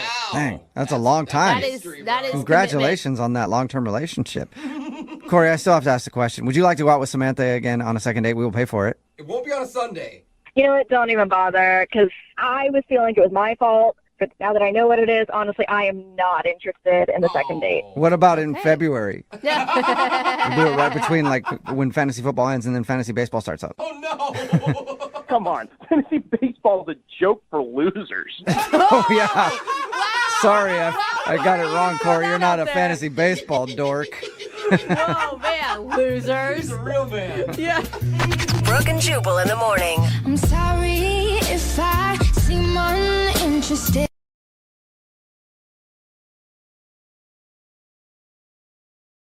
Moving 92.5. Brooke and Jubal's second date update. Have you guys ever gone out on a date with someone who is so incredibly attractive to you that it makes you feel uncomfortable? Yeah. You have? Yeah, until he took his front tooth out. Oh, it's that guy. Yeah. Okay. Yeah, that'll decrease somebody's hotness pretty quick. Tiffany, who is on the phone with us right now and wants to do a second date update, she emailed us, and that's one of the things that she put in her email. She said the guy she went out with was so attractive it made her nervous, and she didn't know how to act around him. Hi, Tiffany. How are you? Hey, guys. I'm good. How are you? Good. So you went out with a really, really hot dude, huh? And you couldn't control yourself. Couldn't concentrate. Definitely couldn't concentrate. I was so nervous. That's awesome. Where did you meet Mr. Hottie McHotterson?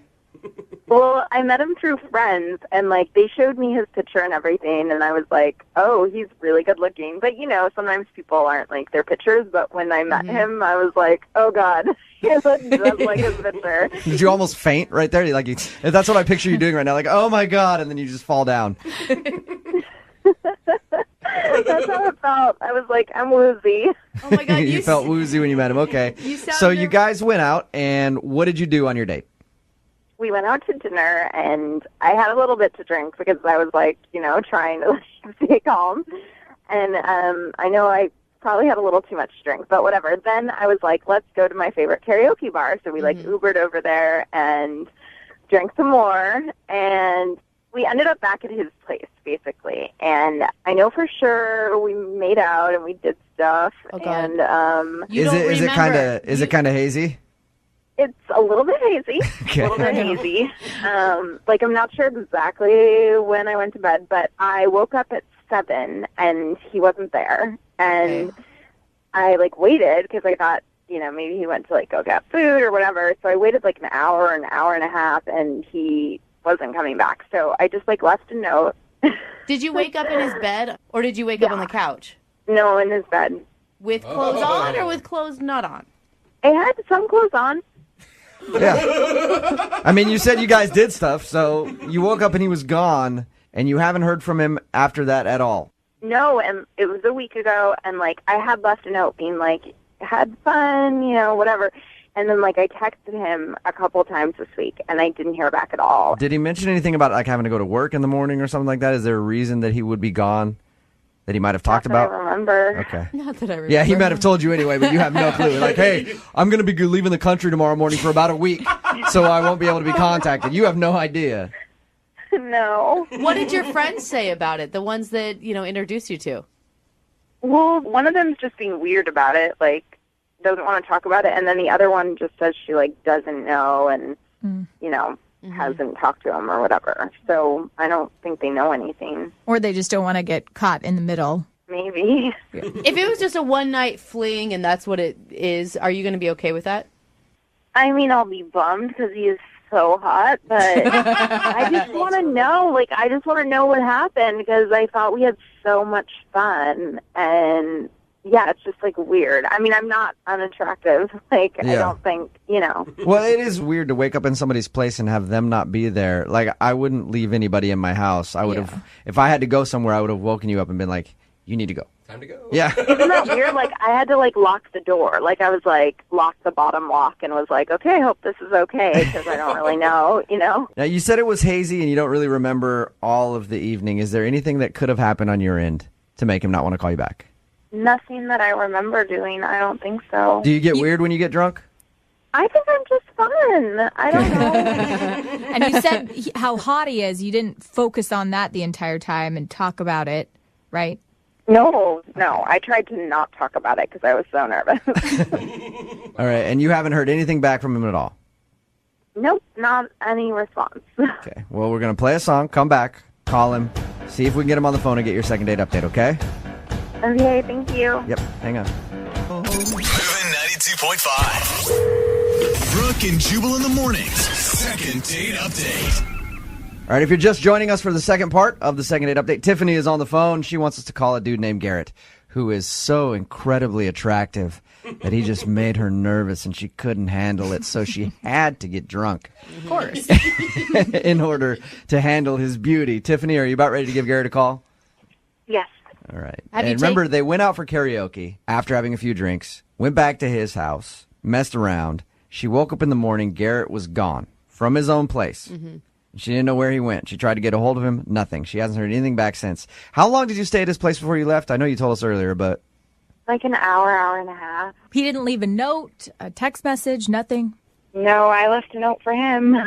Any chance that he has a girlfriend? Ooh. I don't think so, because our friends set us up. I don't think they would do that. And there was no, girl stuff at his place? Yeah, come on. In an hour and a half, you went through a lot of stuff. Let's be honest.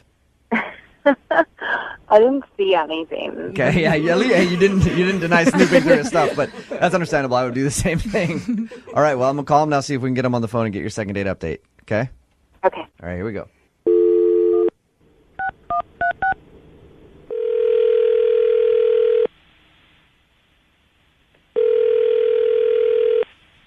Hello.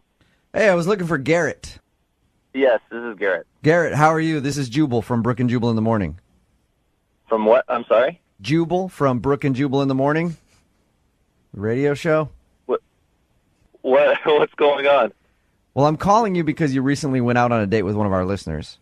She emailed us about you, and first of all, she said that you were incredibly handsome, Garrett, so it's an honor to talk to you on the phone. Okay. I'm sorry, what are you guys calling me about, though?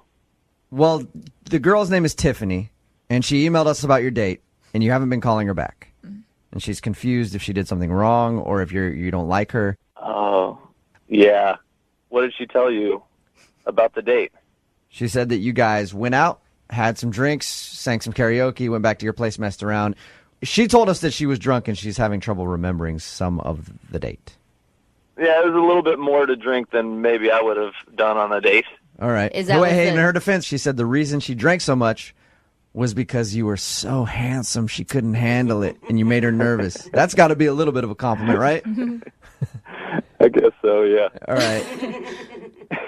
What was the most annoying thing she did? Well, she sang that, that song, Girls Just Want to Have Fun? Yeah, Cyndi Lauper. Mm-hmm. Yeah, that Cyndi Lauper song. Uh-huh. I don't know if she was so drunk, if she knew she was doing this or not. She sang it twice. At karaoke? She sang the same song over and over. She was obviously up for having a good time. She was putting a lot out there. Well, but why wouldn't you just text her back and just say, "Hey, I don't think it's going to work out"? She was drunk. Even after karaoke, it was just weird. The whole night. What else did she do that was weird though? You're killing us. It's fun to hear drunk stories. Okay, I don't know. She was so drunk. I wanted to take her back to her place. Okay. And she couldn't even remember her address. What? That's not She was good. that wasted? And that's why you went back to your place? I mean, part of me thinks she even did it on purpose just to go back to my house, you know? That can work for a girl. It never works for a guy when you're like, I don't remember my address. You should take me back to your place. They're like, no, how about I put you on a bus and you just figure it out? I guess I was just really embarrassed over what happened, so I just needed to get out of there.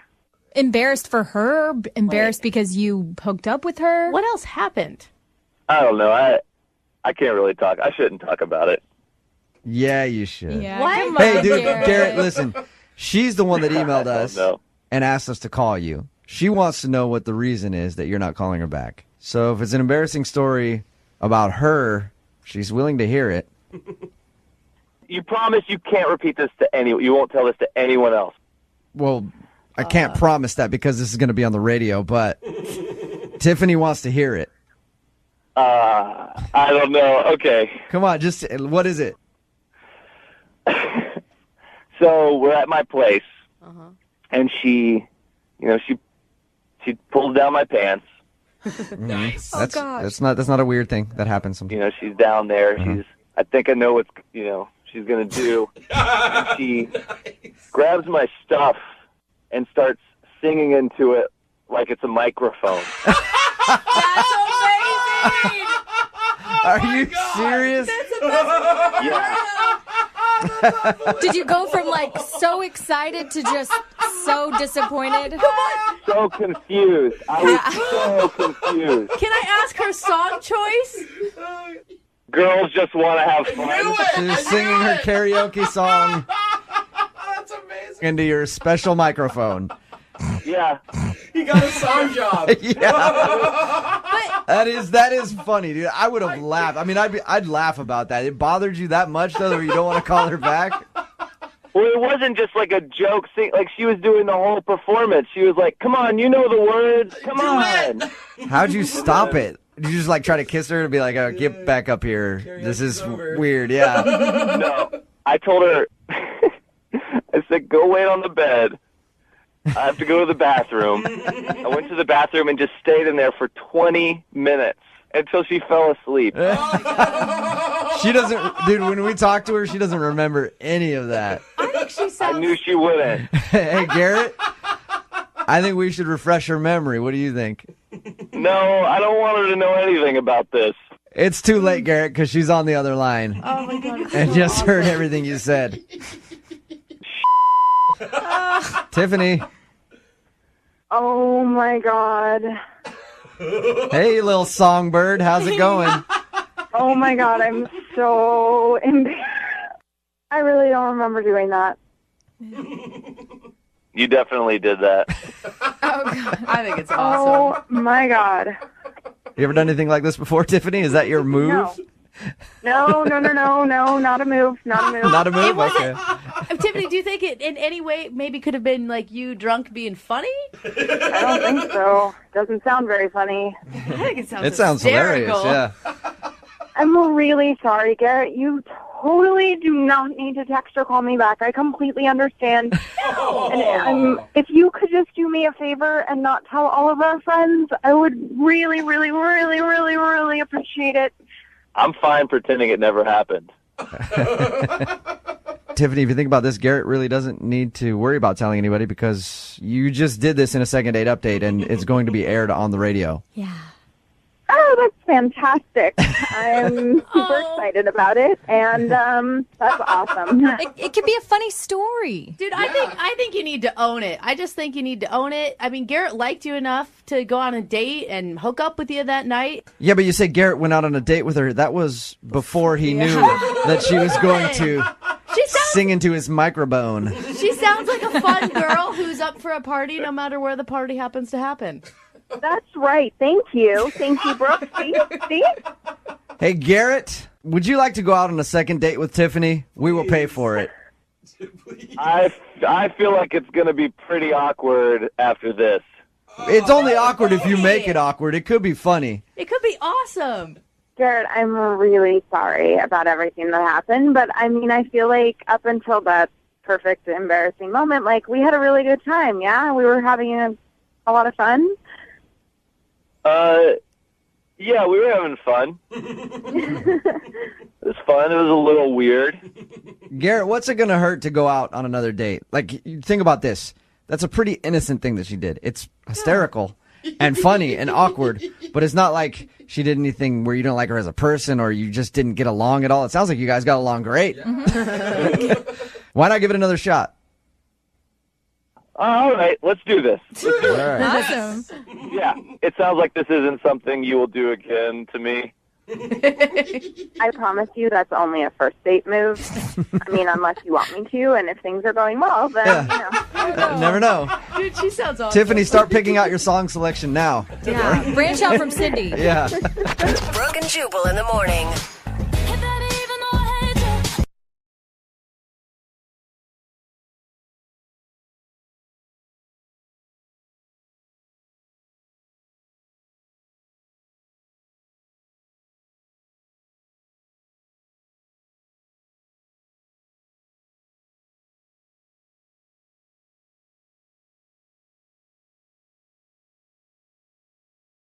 Moving 92.5. Brooke and Jubal's second date update. Today's second date update is going to be a little confusing, so I need you to follow along.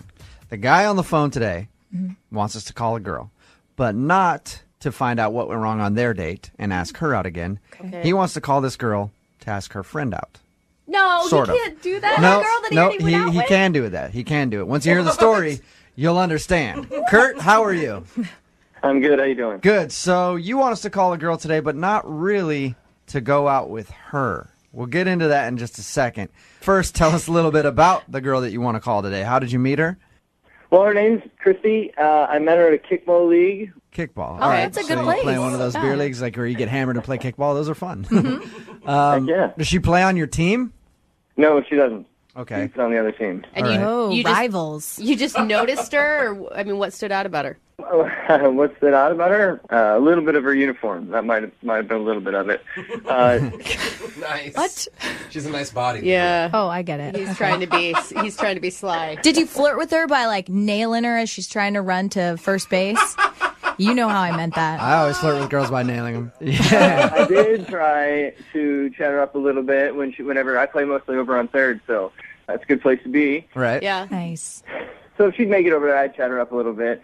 But that's all, really. And what's her name, by the way? Christy. Christy. Okay. And so you ended up asking her out, and you guys went on a date. Tell me about your date, first of all, with Christy. I've seen her a couple of times, so it wasn't quite, first date jitters, but definitely I was excited. I was attracted to her. We had a good time on the field, so I was excited. But on the way out, we were walking out towards the car, and I was hoping I was going to get a little kiss, but she stopped me, and she said, "Can I be honest with you?" Okay. That's not usually a good thing. No, it's not, and it wasn't. She said she thought I was a great guy, but she just wasn't that interested. That sucks. All right. But at least she was honest with you. Yeah, but she said she had a friend that would be perfect for me. So, hey. So she wanted to play matchmaker? So she rejected you, but then was like, I think you'd be great for my friend. Basically, yes. That's okay. That's interesting. I've never heard that really happening on a first date before. Like, hey, I thought you were terrible to hang out with, but I'm going to go ahead and pass you along to one of my friends. You might be just dull enough for her. Yeah, I don't like very much. That's how that would feel to me. Is that what it felt like to you? Yeah, I asked her right away. I said, "Did I do something wrong, or what? Why? Why do you not want to hang out with me? Why do you think you have a friend?" And what did she say to that? She said, "No, you're fine. I just think you'd be perfect for my friend." I mean, Can I ask? I mean, did you immediately say, "Okay, that's cool. I'm interested in. Give me your number"? No, I was a little surprised. I stopped. I didn't want. I don't know. The date kind of ended pretty quickly. We said our goodbyes and went on our own way. But And so after all that was over, did she try to hook you up with a friend? well, that's why I'm calling you guys, because I've texted her a few times and I never heard from her. Okay, so are you more interested in finding out why you're not a perfect fit for her, or you're just more interested in getting this date with her friend that she said would be great for you? I want to talk to the new girl if she thinks I'm so perfect. Okay. All right. He's excited. So you know that she doesn't want to go out with you, and you're fine with that. You just are wondering why she's not getting back to you about the friend. Exactly. If we were so perfect, well, then let's do it. Otherwise, I think she was just lying about the whole thing, and she just wanted to get out of it. Yeah, that would suck, but that is actually a good way to let somebody down, though. Hey, I don't like you very much, but I know someone who'd be great for you. Yeah, that's a nice way to blow somebody off. Maybe that's what happened. Now, how bad are you going to feel when you do actually meet this friend that's perfect for you, and she is a horrible person? You're just like, oh my God, that's what you think of me? Well, that will suck. Yeah. All right, well, we're going to play a song, come back, call her, and see if we can get you a date with a friend. Get you a first date, first date? Second date update. Yeah. Okay? All right. All right, hang on. Moving 92.5. Brooke and Jubal in the mornings. Second date update. You know what I think about today's second date update? I think Christy, the girl that we're about to call for Kurt, who is on the phone with us right now, I think that she is a master at blowing people off.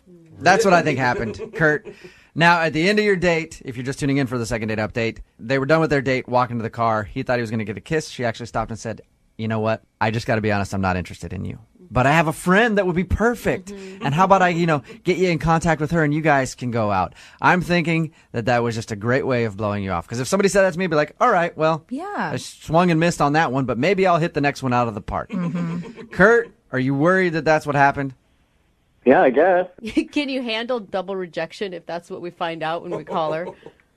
I mean, I've already had one, so, I mean, if she's just blowing me off, I think it's rude. I think it's, I don't know, what's so hard about just being honest with somebody? Yeah. Yeah, I mean, Tell me. well, and then stringing you on to say that she has somebody else who'd be perfect for you, that actually would be a terrible way to blow somebody off. And just keep doing it to him, too. Well, that friend canceled, but I've got a third friend that would be amazing for you. Maybe on the bright side, she's just taking a little bit of time because she has to check with her friend to make sure it's okay that she shares the information, that she sets you guys up. Maybe? Oh, maybe. Yeah. I never asked You're you how stringing long... him along right now, I'm bro. just trying to be happy and positive for once, okay? I'm so jaded with dating all the time. I never asked you, how long has it been since you guys talked anyway? A week and a half, something like that. Okay, that's plenty of time, I think. All right, we're about to dial her phone number right now, see if we can get her on the phone and get your second date update, okay? All right. All right, man, hang on.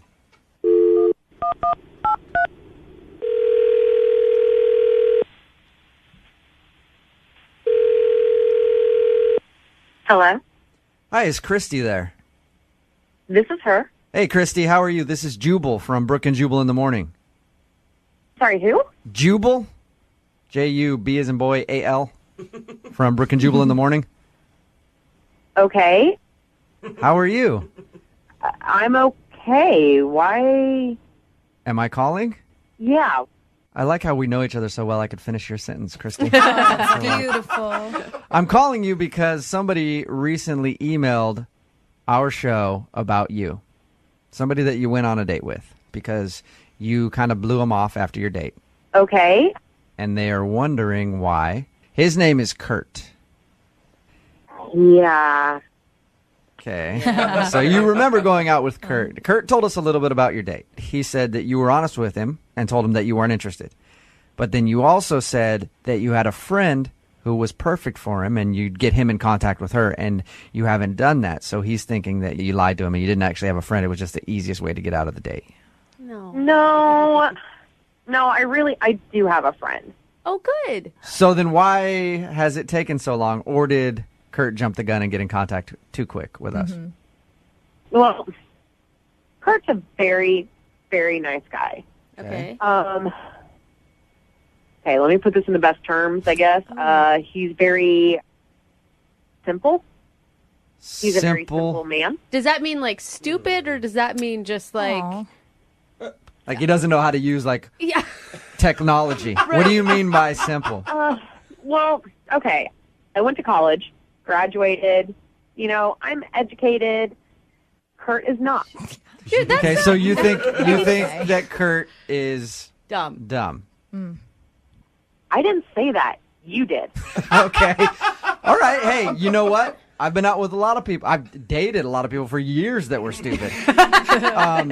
Sometimes that happens, but you still wanted to set him up with your friend? Maybe she's dumb. Well, okay. I got in touch with my friend, Okay. I showed her a Facebook picture of him. Okay. Okay, did you like sell him? Did you say, hey, he's really nice? You didn't put the dumb part in there, right?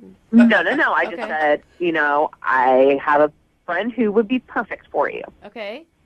Because she's not exactly on... Jeez. All right, so she's kind of a dummy too. So you were trying to hook them both up. Hey, you know what, Christy? I appreciate your honesty. Thank you for staying on the phone with us and telling us about your Albert date with Kurt. Einstein over here. So everyone around her is just idiots. Yeah. So you were trying to hook him up with one of your friends that you felt like was more his style, more suited for him. his league. More suited. We'll Yeah, say okay. league and be nice about it. All right. Riding the same bus together. Okay. The one that's not very long. We What get did, it. what So did what she did say when she showed her the picture? Well, she was not interested. Based on looks? She just thought he was ugly? She said he was pretty dorky, and he had weird eyes. Weird eyes. Okay. And Well, probably real and I close kept together. saying, you know what? He's a good guy. Give him a chance. And she just was not into it. Based on looks? Based on looks. Okay. She did not find him very attractive. All right. So you couldn't hook him up with your friend. So that's why you're not getting back to him. Well, I felt bad. And so I actually got in contact with another friend. Okay. You were like a service. Another at this dummy. point. Yeah. Why are you going out of your way to try to hook him up with your friends? Everybody should have somebody. Okay. So you're just trying to be nice and see if you can find him a date since you didn't want to go out with him again. Yes, just trying to be nice. All right. So I got in touch with one of my other friends, and I showed her his Facebook, and she was not interested at all either. Wow. So every single one of your friends, I'm going to have to see a picture of Kurt later No, to see what you're talking about. So every one of your friends did not want to go out with him based on how he looks on Facebook. Well, I thought he was cute. I'm not saying he's Brad Pitt or anything, Yeah. but he's He's not bad. He's decent. Not everybody has the same opinion on looks. Like you could think somebody's cute and both of your friends could think that he's not. So Different types. thank you for being honest with us. I appreciate that. Yeah. And I don't know what Kurt would say if he could hear what you just said about him. You probably... What do you say to him? I don't know. You kind of already did, though, because Kurt's actually on the phone. Poor Kurt. Hold on. What? Hey, Christy. Oh, Kurt, don't be sad. Oh, God. Now I feel like a complete ass. Thanks a lot. You're welcome. Not everybody takes good pictures, Christy. Kurt, I get that. And that's what I was trying to explain to them. And that's why I kept saying, give them a shot. Well, I really did Man. try to. I told them how nice you were. I told them that. They just Thank weren't you. interested. I'm sorry. I maybe tried next people. time you just tell the guy, have a good night. Yeah, maybe not try to. Yeah, I guess you don't need to keep trying to hook your friends up with people, Christy. Kurt, I'm really sorry. I am. I mean, are you okay with dating an older person, an older lady? Well, how old are we talking, Christy? Gosh. Maybe late 40s. All right, Kurt, are you cool with dating someone in their late 40s? Does that interest you? Because she has another friend she'd like to try to hook you up with. No, I'm gonna pass. Not interested. Hey, Kurt, if it's any consolation, I get called ugly all the time by our listeners. All the time. Yeah, true. That's like true. it's nonstop. He gets So, ugly and short. Yeah, I get ugly, short, and kind of dumb sometimes too. So it's fine. You just have to learn to deal with it and move on. Have some confidence in yourself. You know that you're not an ugly dude. Christy went out with you, said that you were good looking. So there you go. There are people that think you're attractive. There are some people that don't think you're attractive. It just happen to be more people that think you're unattractive than. And then Hey, don't remind him of that Yeah. part. And Sorry then about those that. dumb comments, just, wash those away. And you know your intelligence level. If you feel like you're a smart guy, whatever. Have some confidence in yourself. Don't let this phone call beat you down. Yeah, screw it. Whatever. I called you guys. I was taking the chance, so hell yeah, man. I'm gonna keep playing. There you go. You're See? a good man, Kurt. All right, guys. Thanks for the second date update. Yeah, man. Thank you for your email. If you ever go out on a date and same thing happens again, go ahead and shoot us an email. We'll do a second date update for you again. Yeah. I'll think about it. All right. Hey, and you know what? We've got a lot of really ugly, dumb listeners out there. And I'd love to set you up with one of them. If you're ugly and dumb, text us 78592. If you can type it in, we'll get you a date with Kurt. How about that? Type it in. Brooke and Jubal in the morning. Because you know I'm all about that bass, no trouble.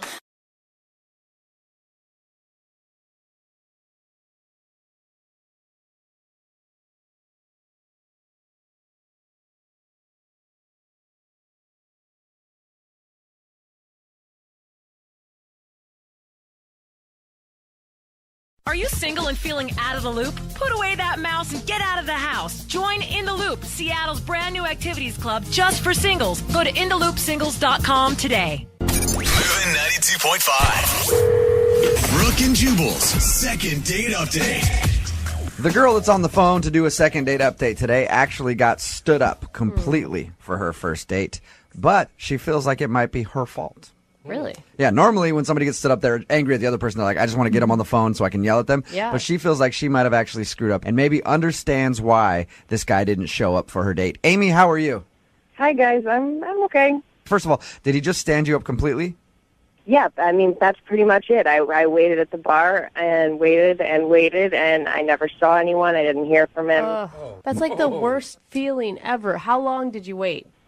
Well, I was there for like 30 minutes when I started to wonder if I should maybe like text or call, and then right around 45 minutes, I'm kind of patient, I guess. Yeah. And I texted him and didn't hear anything back, and then I called him. And no answer to that either? What? Yeah, so I probably waited about an hour total. Okay, and how did you meet this guy? I met him online. Okay, and how long had you been talking before you decided to meet up? We were chatting for like 2 weeks, and we had pretty lengthy conversations. And I really felt like I knew this guy and, you know, knew a lot about him. And, I mean, I don't know if any of you have done online dating, but it's pretty clear, you know, the guys that are just looking for one thing, and they pretty much get to the point really quick. I mean, most guys aren't going to spend 2 weeks figuring out who you are and what you like. Unless they're good at it. And then you'll have no idea that that's all they want. So you just made plans to meet at this bar, and then you're waiting there for like 45 minutes. And what's going through your mind while you're waiting for him? Well, a lot of things. I know that he lives like 25 minutes away, so that was one of the things I thought, well, you know, maybe he's stuck in traffic. So I gave it a little while. Because if he lived right down the street and he was 45 minutes late, you'd be like, all right, he's definitely standing me up. So you thought maybe it was a traffic issue? Yeah, so I texted him initially and just was like, you know, is everything okay? And I didn't hear anything back. And so then I thought, well, maybe he's in an accident or something. And that's the kind of the point where you like start to not necessarily hope that he's in an accident, but like maybe not like a bad accident where he's injured, but you know, I hope maybe he got like a little bit of an accident so that he's not standing me up. Right. So your email did say though that you feel like it might be your fault that he stood you up, and why is that? You never really actually explained it. Yeah. So I told like a tiny, tiny white lie on the dating profile. Okay, what was your white lie? I'm 32, and I said that I was 25. That's a big difference there. You lied about your age. 7 years, that is a big age difference, Amy. I mean, you know how it is. Guys want younger women, and at the time it seems like the right thing to do. And did you ever come clean about this? No, I have not come clean. So that's my thought, is that maybe he Googled me. Or, you know, Facebooked me, or... So what, I mean, you've been online dating a lot, you said. What do you do when guys show up, they think you're 25 and you're actually 32? How do you break that to them? I mean, I don't think that I look that much different than I did. You know, I mean, I was using a picture from a few years ago, but I really don't think that I look that different. Amy, you were catfishing him. Here's the deal, is once you hit the 30 mark, you get less messages from people. People are just not as interested. And so, you know, putting that I'm 25, I simply get more messages and more people are willing to look at me and then potentially... Amy, I know where you're coming from. Look, if I were to do online dating, all right, I never have, but if I were, my profile picture would be Mario Lopez. It's really similar. You know, so I can understand where you're coming from. You want to make yourself seem a little more attractive. And this is the only thing that you can think of, is that maybe he found out your real age. Exactly. So are you wanting to call and apologize and see if you can make good with that? Well, I honestly just want to find out what it is, you know, why you stood me up. All right. We'll play a song, come back, call him, and get your second date update, okay? Okay. All right, hang on. Moving 92.5. Brooke and Jubal in the mornings. Second date update. Amy is on the phone with us, and she wants to call a guy named Craig today because Craig stood her up for her date. But Amy feels like it might be her fault because they met online and Amy lied about her age by 7 years. She's 32 years old, said that she was 25. She thinks maybe that he Googled her or maybe showed up and saw her and realized that she wasn't 25 and then just decided to split. She hasn't heard anything from him after waiting for like 45 minutes. So we're going to call, try to get him on the phone and see if we can find out if that's the reason. Amy, I was thinking about it, and I don't think that he stood you up because you lied about your age. You don't? No, I don't. Because if I showed up and you said you were 25 and then I saw that you were like in your 30s, I would have definitely stayed and came and talked to you. Whoa. Because it's probably a sure thing. Because you're getting older and you're running out of time and you got to get it in while you can. You know what I mean? I know that it's probably going to happen with you. I'm with you, bro. Yeah, right? What is wrong with you guys? Nice. Okay. Well, I'm going to dial the phone number right now, see if we can get him on the phone and find out why he stood you up, okay? All right. All right, here we go.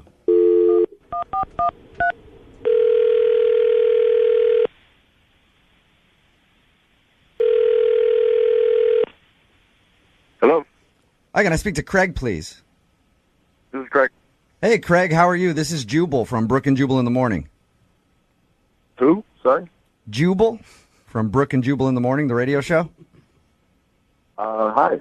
Hi, how are you? Fine. Sorry, why are you calling? I'm calling because you recently sort of went out on a date with a listener of ours, and they wanted us to get a hold of you. Oh. And I say sort of went out on a date because you never actually showed up to the date. You're talking about Amy? Yes. I am talking about Amy. She emailed us and told us that you guys have been talking online and made plans to meet up at a bar, and then you no-showed. I'm sorry, so she called you and wanted you to call me? Yep. Or... Yeah, because apparently you haven't answered any of her phone calls or texts or anything like that. Oh, okay, so she's upset about it? You know what? What? Well, we talked to her, and she's not really as upset as you think you would be if somebody made you wait at a bar for 45 minutes and didn't answer any text messages or phone calls from them. She just kind of wants to know why. It's really complicated, and it's not her fault. That's important for her to know. I should have texted her. Okay. Well, if it's not her fault, can you tell us what it is so that we can let her know? Because, I mean, you can imagine if you're in her shoes and you make plans to meet with somebody that you think is cool and then they don't show up, it upset you a little bit, even if you're not like outwardly upset at that person. I can imagine that. Yeah. Yeah, I could see how, yes. So could you do her that favor and let us know why you would stand her up? I mean, I had every intention of meeting her and going on a date as we planned, but I live in Puyallup and I just couldn't go through with it. What? Because you live in Puyallup. Well, I mean, kind of. It's a long story, but basically a situation that just makes it very difficult. Are you embarrassed because you live in Puyallup? I'm more confused. You say you have a situation. I'd like to find out what that means, but I'm confused why you just mentioned the cities. Basically, I live in Puyallup, and I don't go into Seattle very much, ever. Okay? I mean, the last time I was there was probably 2 years ago. What? You know, and it's not that far away by distance, but for me, going into the city tends to stress me out, and the closer I got to Seattle, you know, kind of my fears were building and kind of started to overwhelm me. Wow. Is it the traffic? It's traffic. It's people. There's a lot of tall buildings, and that's basically a lot of movement. And I honestly don't know how you guys do it. Like, you walk down just a regular street in a city, and there's so many sounds. You don't know where they're coming from. Like, there's people everywhere, cars. Traffic alone is enough to just, like, freak me out. You know, there's people changing lanes, not even signaling. So many bad drivers. How do you guys even operate? So correct me if I'm wrong, Craig. It sounds like you were scared of the city. I'm not scared of it necessarily, but it just... He's petrified I'm not of it, scared of Jubal. it. Yeah, I'm just really, really frightened of it. He just breaks out into cold sweats, that's all. I don't have nightmares about it or anything. Like, it's not like a horror movie for me, but it's just a lot. I understand, and that's something that's hard to tell somebody before you've even had your first date. Yeah, I mean, like, what am I supposed to do? Text her and say, sorry, I'm scared of the big city. Just I'm a little country boy, and I can't possibly drive in with all those cars and people. Did you see that giant space needle they got up there? You know what, Craig? I meet a lot of people like you after my comedy shows when I do them, like in Puyallup and stuff like that. They talk about the city of Seattle like it's foreign, like they've never gone there. And they're just like, I can't even drive in there because the traffic scares me and I hate going there. Anytime I invite friends from Tacoma, they're always like, oh, I hate coming to Seattle. Yeah. The traffic. And I'm all the sorry, parking. but he is playing such a victim role here when he's the one that stood this girl up and you never even sent her a text. Like, you could have made up any other excuse in the world. You didn't even have to tell her the truth. I'm not a liar. I didn't want to lie to her and also get into something else where, she didn't know the real truth. So I just figured it was easier to not, All right. But I do have to let you know that Amy is actually on the other line and heard everything that you just said. Hi, Craig. Oh, my God. Oh, my God. So I really wasn't sure why you stood me up, but I really never would have guessed that it's because you were scared of. Yeah, I mean, why would you go to that? I know, and I mean, why didn't you just tell me? You know what I mean? I waited there, and then I spent this whole time wondering, what did I do to make you stand me up? Because I really liked you, and all you had to do was, answer my text message or answer my phone call. I know. I just didn't know how to tell you. And Yeah, Craig. I mean, listen, Craig. Amy is a 32-year-old woman. Okay, she can handle the news that you have trouble going to the city. Amy's 25. Oh, did I make a mistake there? Yeah, she's 25. Yeah. I mean, actually, she's 32. Really? We're talking about this. So I guess you both have something that you kind of didn't tell each other, right?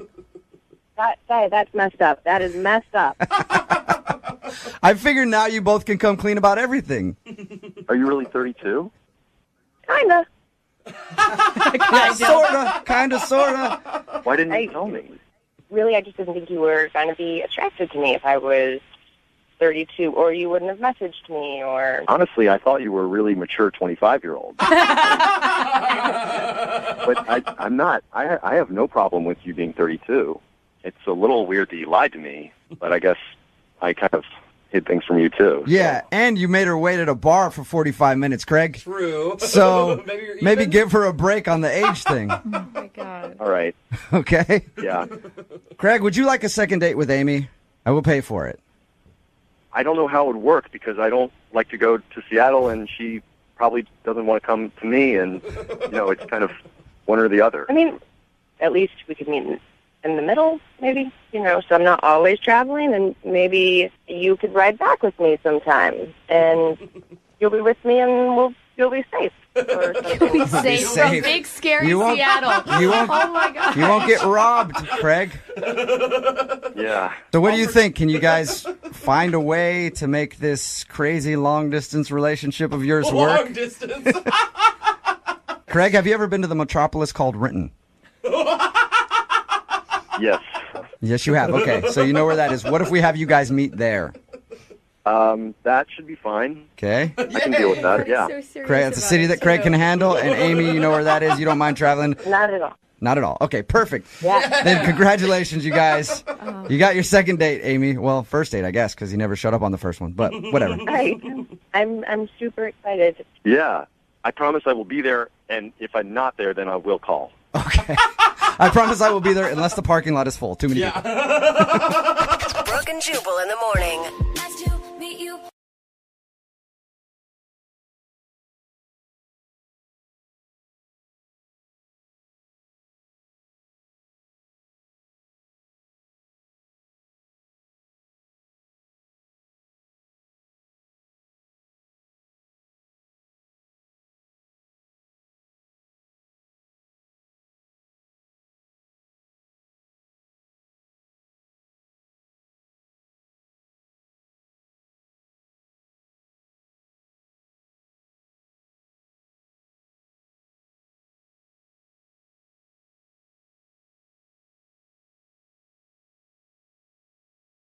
This is the first date I can think of in a while where the police actually got involved. What? Oh, no. I know. That's not good. Well, I know personally I deal with a lot of men in uniform. I bet so you do. I'm kind of curious about this situation, if it was more of a confrontational police thing or more of a mutually agreed upon police guy with a boombox That's not- breaking into a room and That's doing a not- dance sort of situation, because that's the bad boy that I'm thinking of. I mean, it's the bad boy I want too, but it's probably not when Maybe- people say police. Maybe I'm wrong here, but let's ask Lauren, who's emailed us for help today. What's up, Lauren? Hi, guys. Did the police officer have rip-away pants?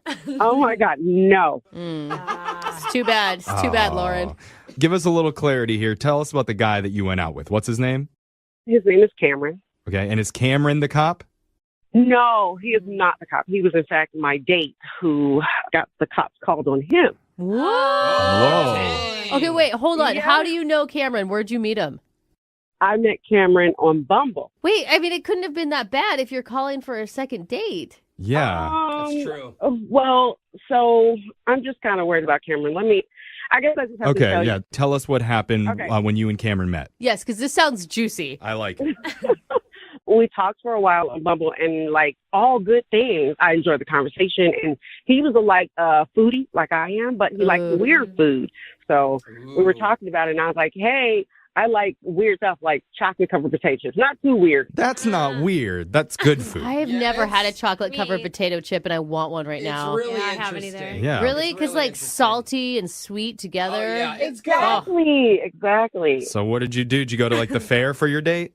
No, we didn't go to the fair, but we did the next best thing. We went to a weird restaurant who gave us salty and sweet combos, Ooh, nice. That's kind of fun. All right. I mean, it's cool, too, because you have a shared interest. You're both really into food. So there's obviously probably something to talk about when you're at the table. Always good to have some common ground. Just what you're eating? Yeah. So Yeah, I don't know. It's really interesting to people who are into food. I'm into it. I love it. I'm like, oh, can you taste the texture and this and the contrast and stuff? So what was it like when you met him? Well, when I met him, he looked nice. He was better than online. He was a little bit more built. His arms were bigger. Well, isn't that a little? Go. It's a little salty, sweet surprise for you right there. I think more guys should post bad pics of themselves, so then when you show up to the date, you No, look hotter. it's already hard to find some to swipe to. Don't do that. Okay. Well, that's good. So you're off to a good start even before you even talk. Yeah. Yeah, and so we ordered, and I just thought that it was really nice of him, but I wanted to get up and wash my hands, so I had to get up and leave the table. Okay, that seems pretty normal. I don't even know why that's part of the... Well, here's the reason why I'm telling you that I did that. Okay. Because when I came back, it was like a movie. What do you mean? Cameron was fist fighting the waiter. What? Wait, he was he was in a physical fight with your waiter. Throwing bows and arms and stuff like that. And just before I got to the table, Cameron decked the waiter, real life, hits him in the face. Oh my God. I told you I wanted a lemon in my water. Oh my God, what were you doing? what What, did- was going through your mind? Did you turn on Instagram Live? Yeah, world star. Jeffrey. I didn't even think to touch my phone or anything. I just was trying to get up and rush out. And Cameron at the same time is telling me that we have to leave, but the managers and the supervisor saying we're going to call the police. Yeah. Yeah. And are you telling Cameron there's no we? There's no we. I'm going on my own. Right. That's exactly what I tell him. As we're rushing out of the restaurant, I'm telling him, he's like, come on, follow me. We got to go this way. But I'm not sure what he did or where he's going. This is our first date. I was just like, oh my gosh, I don't know what's happening. If it was him who started it, them who started it. I just know the police is on the way. Well, That's crazy. Well, what do you think happened? That's what I asked him when we were outside and when everything was going on. And I'm saying, Cameron, I need to know what's going on. What did you do? What's going on? And he just he didn't even answer me. Just come this way. Oh, he's trying to run? Did you follow him? No, I did not go with him. I went the other way, hopped in an Uber, and went my own way. Okay, Why so are you on the phone with us? Why do you want to call him again? yeah, I'm confused. Well, I mean, I'm partially wanting to find out what happened to him because, since I hit him up and be like, hey, are you okay? Did you get caught by the cops? I never got a response from him. Well, you never know. He could have been defending your honor. The guy could have said something about you, and he was a stand-up gentleman. There's possible. like that's such old school way of thinking. Oh, really, Brooke? You want to fight him? Yeah. Stand up for the show's honor right now. I mean, I'm just saying, you don't need anyone to defend your honor. Am I right? No, not that way. Not when your cops are getting called. Yeah. I mean, I don't want to go to jail for that. So you have reached out to him via text or via phone call, and he's not answering you. I have. I've done both just to see, if he was like I said, in jail or what. Yeah. It's just out of general concern to be like, hey, what happened? Because, I don't know the story. I don't know what happened. I don't know why. And you're hoping, I mean, let's be honest, you're hoping it's something forgivable so you can go out again. Because he was really cute. Okay. I'm hoping that it was just a misunderstanding or something. Dude, this is cool. This is like the people's court. Yeah, well, I want to know what happened. We're gonna put you on hold, play a song, and then we're gonna call that bad boy for you, Lauren. Yeah. We're gonna call up Cameron and ask him, what did you do, you naughty boy? Okay. Okay, hold on. We're gonna do it right after this. You want a first date packed with drama, filled with chaos and intensity? You came to the right place. Oh my God, you're so right today. That's not even an oversell. Because one of our listeners, Lauren, went to a restaurant, and without warning, she excused herself to go wash her hands. Wait, that's not the dramatic She part. adjusted the left faucet and then the right one till she found the perfect temperature, and those germs on her hands didn't stand a chance. That's not why you're losing. Was madness. You are having a hard time reading the storyline. And then, when she finally came out of the bathroom, she found her date Cameron fist fighting their waiter. You just threw that in at the end. And the cops were called, and afterwards Cameron tried to convince her to run down the street with him. She said, no thanks, I don't want to do that. But now she's curious, because after the date, she's been trying to get a hold of Cameron to figure out what happened, what caused that fight, and he's not responding. So she's hoping that we can step in and figure out those answers for her. Isn't that right? Nickel every time someone fist fought the waiter. Yeah. I mean, I'd be a millionaire. Honestly, I am so invested in this. It's been a long time since I've been this excited about calling someone. That's pretty good. I mean, and the thing is, there's not a lot on the line for you, right? Like, he either turns out to be a total jerk, which good riddance, or he turns out to have a great excuse and you get to go out again. Okay, but he's not a jerk. I had fun with him for at least half an hour before all of this happened. Yeah. So He went a full 30 minutes without fighting somebody. yeah. He's a pretty good guy. Without punching one waiter in the face. That's You're pretty right. cool. You're right. He hit a busser, but it wasn't the waiter. Yeah, I mean, let's give him some credit. All right, so I think we're ready to give Cameron a call. Are you ready to do this, Lauren? I am ready. Okay. Oh, good. Here we go. I'm going to dial his number right now.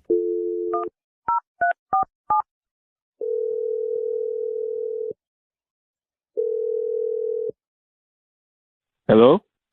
Hey, I'm looking for Cameron. Who's calling? My name's Jeff from the radio show Brooke and Jeffrey in the Morning, otherwise known as Detective Garcia. Oh, God. Stop it. Okay. I'd like to ask you a few questions, sir, if you have a moment. Radio detective? I don't really have a lot of time now. Yeah. Okay. Well, I'll He's make not laughing. I'll make this quick. We were told that you went on a date recently with a woman named Lauren. Is that true? You're a detective? That's right. You want to know if I went on a date? What kind of detective are you? I'm a detective of love. I'm trying to get to the bottom of this case. We're a radio show. You're going to get arrested for impersonating a police officer. I am a real officer of romance. You are an officer of romance. All right, Lieutenant. Look, Cameron, we're doing something called a second date, okay? Okay. It's where if one of our listeners goes out with someone and afterwards, if that person isn't calling them back, they can email us to reach out for them to help them figure out what's really going on. And so Lauren went out with you. She had a pretty good time with you up until some chaos ensued. And she's been having a hard time getting a hold of you afterwards, and she's worried. I like Lauren, but it was just a bad night. I really don't want to talk about that night. Okay. Well, no, she agrees it was a bad night, but when she was talking about you, she had glowing things to say about how handsome you were and how nice you were. Well, if Lauren thinks so, then that's true. Okay. I mean, honestly, Cameron, from the time that we've talked, you sound like a nice guy, and I'm sure it was just a misunderstanding. Yeah. You're right. It was a misunderstanding. Okay. Okay, good. And that's what we're trying to do here. We're trying to clear the air. And I think Lauren is like open to hearing what happened. I mean, she's very confused, obviously. Can you imagine being her, like coming out of the bathroom and seeing your date fighting the waiter? Well, I'm sure you can imagine it. He was there. Well, I'm just saying from her perspective. He was really involved. I mean, like, you knew what happened. She still has no clue. Can we ask? And she wants to forgive you. She wants to, see you again and move past this. but if I tell you guys, it just makes me look bad. Well, we already think you're a guy who got in a fight and ran from the cops, so... I mean, help us understand. Because I want to be on your team, especially since I heard you have huge arms. Yeah. Here's the deal. I was talking to another person at a different table. The waiter came right up in my face, directly in my face, and rudely told me that I was supposed to be on a date with someone else and that he thought it was rude that I was trying to give my business card to another person at the next table. Okay, well, is this other person that you were talking to, are they a woman?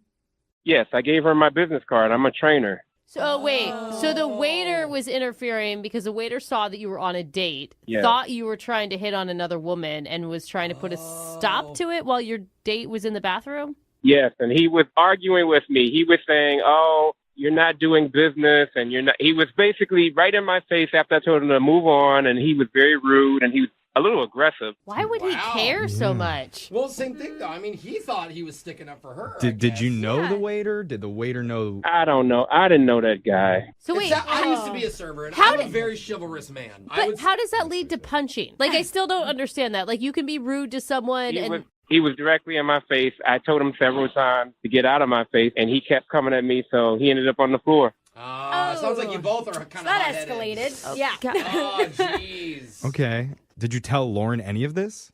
No, I didn't tell her what happened because I knew that if she saw I was trying to give my number to this hot blonde, that she would take it the wrong way. The same way the waiter blew it out of proportion. Okay, so did you just say that she was hot blonde? Why didn't you slip that one in there?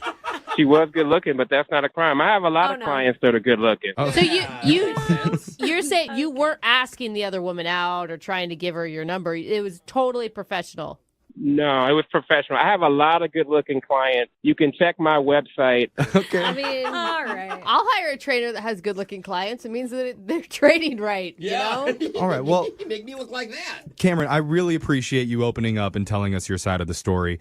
I would really be interested to hear if Lauren believes you, because I didn't tell you this, but she's actually been on the other line listening, and she wants to talk to you. What? Yeah. That is a crock of What? Oh, coming in hot. What are you talking about? I cannot believe that is his excuse and that he didn't tell me. So basically he was trying to talk to another chick and somebody busted him and he punched somebody like See, I knew you'd react like this. Most women wouldn't understand that this is what I do for a living. I'm a trainer. I have a professional website.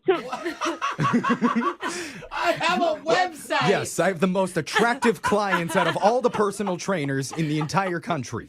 But in the 2 I or have 3 minutes that I testimonials. went to go wash my hands is not the time for you to talk to another female. Like, I don't blame that waiter. Maybe I should date his because he's got my back. Oh. I mean, maybe. Hey, I don't think the waiter was dateable because he's in the hospital still. That is not something to brag about, Cameron. Hold on, we weren't there. We don't know. This girl could have literally turned and said, "Oh, excuse me, are you a trainer?" I mean, the guy's probably no, fit. who does that? I'm Anytime I'm you see actually arms, with you know. Jose on this one. Jeff doesn't. Yeah, those I arms, mean- you must be a personal trainer. Wow. If he was, I told him if he to remove wasn't- himself from my face, and he refused to. I will say that the timing was bad, and I don't approve of the keep punching mentioning part. Okay, the clients. punching part I'm not into. But the passing his business card to a potential client, No, No, why, you don't do that. why did he wait till I went to the bathroom to talk to her? it's a good point. Cameron, what do you have to say?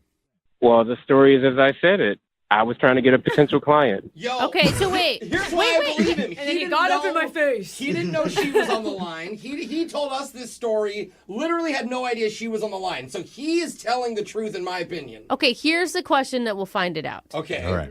Have you contacted the hot blonde, and has it only been a professional relationship with her? Oh, good question. Absolutely not. I have not contacted the hotline, but she has hit me up 3 times. Hey! For what? For what? Exactly, because you was trying to Oh.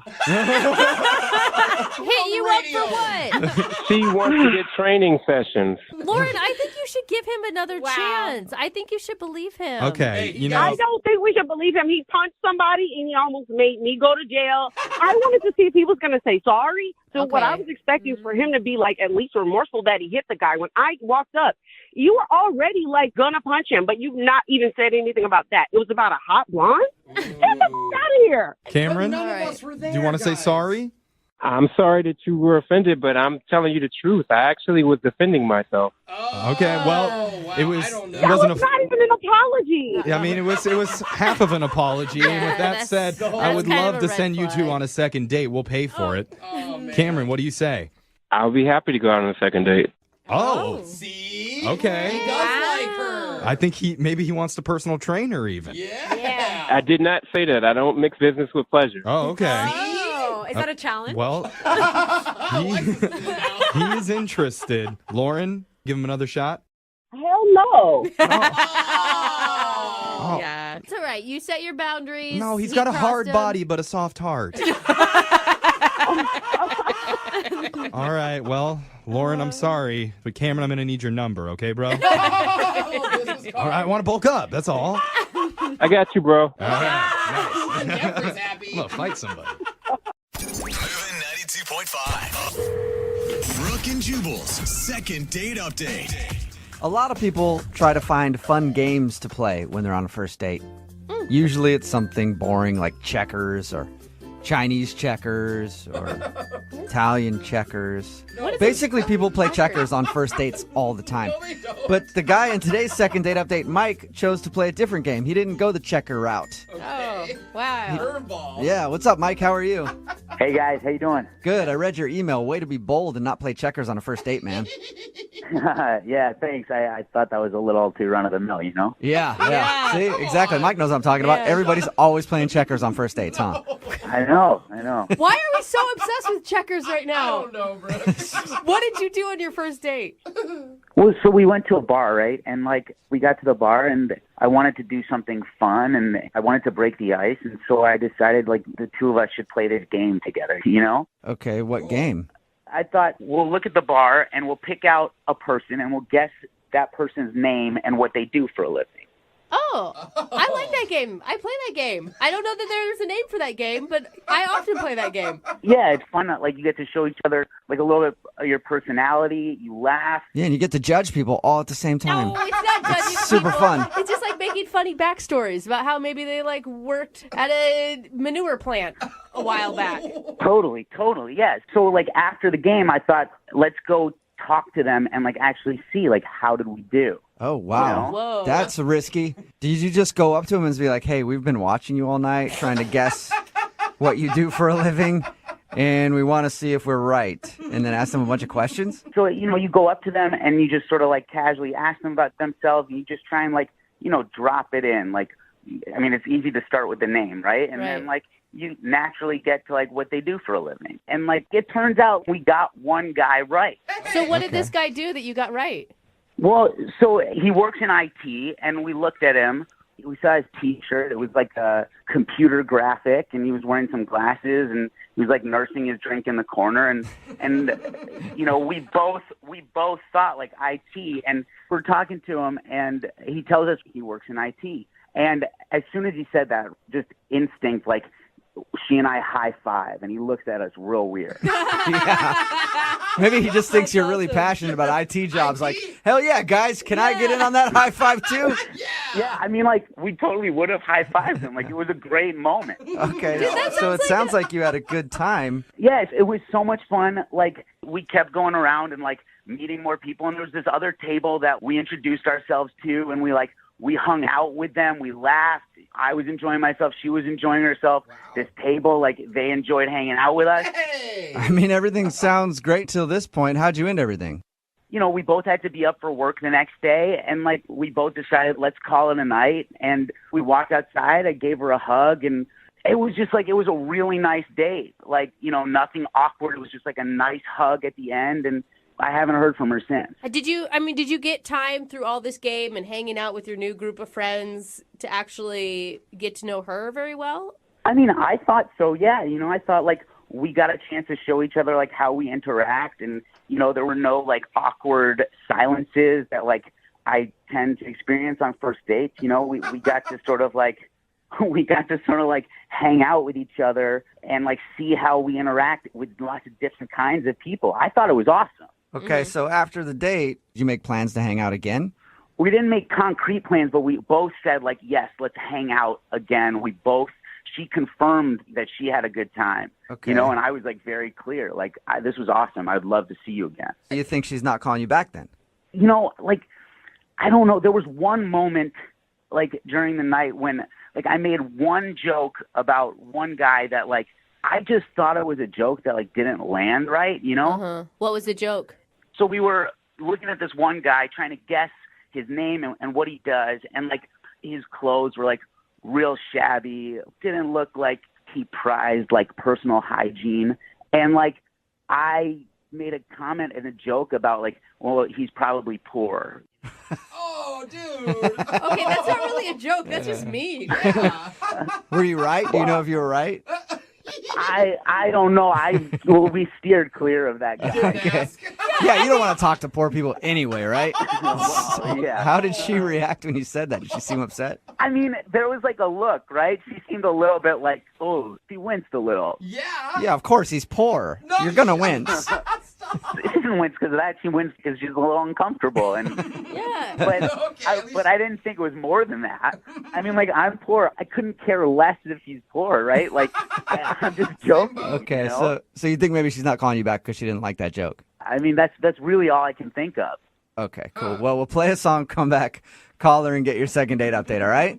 Okay, awesome. Thank you, guys. Okay, hang on. Moving 92.5. Brooke and Jubal's second date update. If you're just joining us for today's second date update, I'm really surprised that Mike, who is on the phone to call Deanna right now for another date, isn't getting a call back because normally women love it when you make fun of poor people on dates. Oh, no. Mike, I'm surprised. Like, that's always been a go-to for me. Sometimes we just drive around the city and laugh at homeless people, and it's always gotten me so far with ladies. Sick, dude. You're terrible. That is not fair. That is not at all what I meant. It was a light joke, and it didn't land. It didn't land. All right, if you're wondering what we're talking about, Mike went out with this girl named Deanna. They went to a bar, and they spent their night playing a fun game where they would look at people and try to guess their occupation and all that, and then even go up to them later and meet them and then find out if they were right. But he feels like she might not be calling back because he had a poorly timed joke where he looked at someone and said, I bet you that guy's just poor. And his date didn't look like she thought it was funny. It sounds worse here. I never heard. Did you ever approach the poor guy and find out what he did? No, we steered clear of him. I thought it was probably not best to revisit. Yes, thank you. Yeah, just leave that in the past and move forward. And even then, it sounds like you recovered because you said that she was interested in hanging out again at the end of the night. It sounded like it, yeah. And like we kept hanging out. We kept meeting these other people. She had a great time. Yeah. All right, cool. Well, I'm about to dial her phone number right now and see if we can find out why she's not getting back to you, okay? Awesome. Thanks, guys. All right, here we go.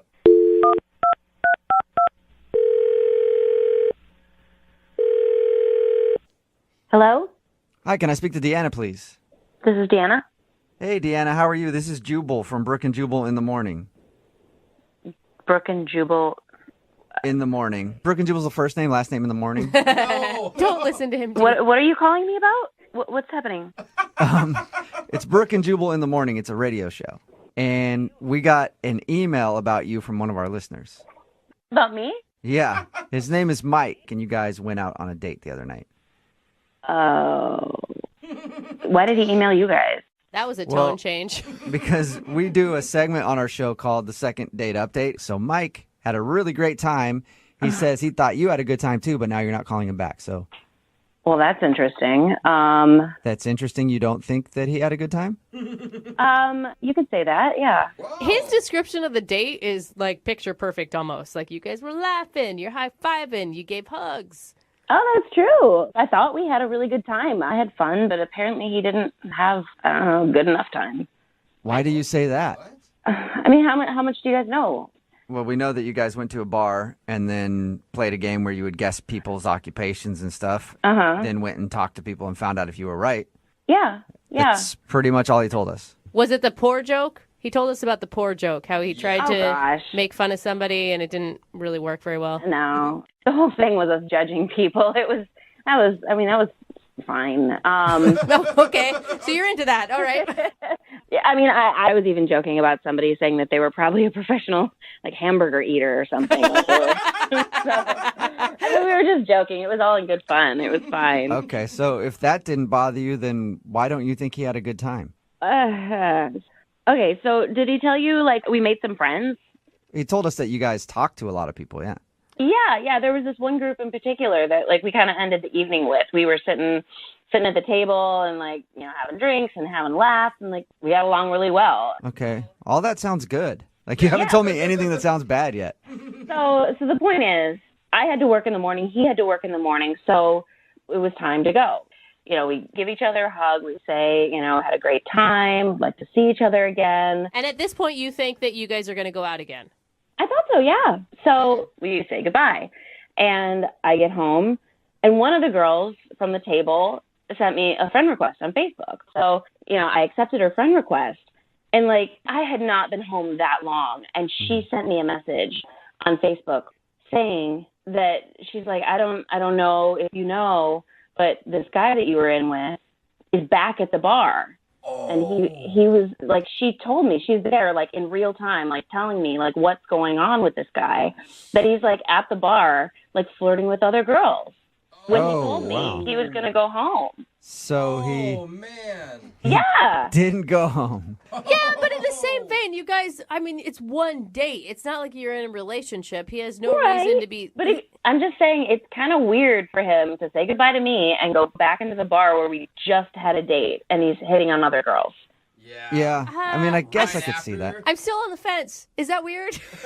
I would say that's weird. Like, he said he was going home. He lied. Obviously, he's not that into me, and I'm just not into that.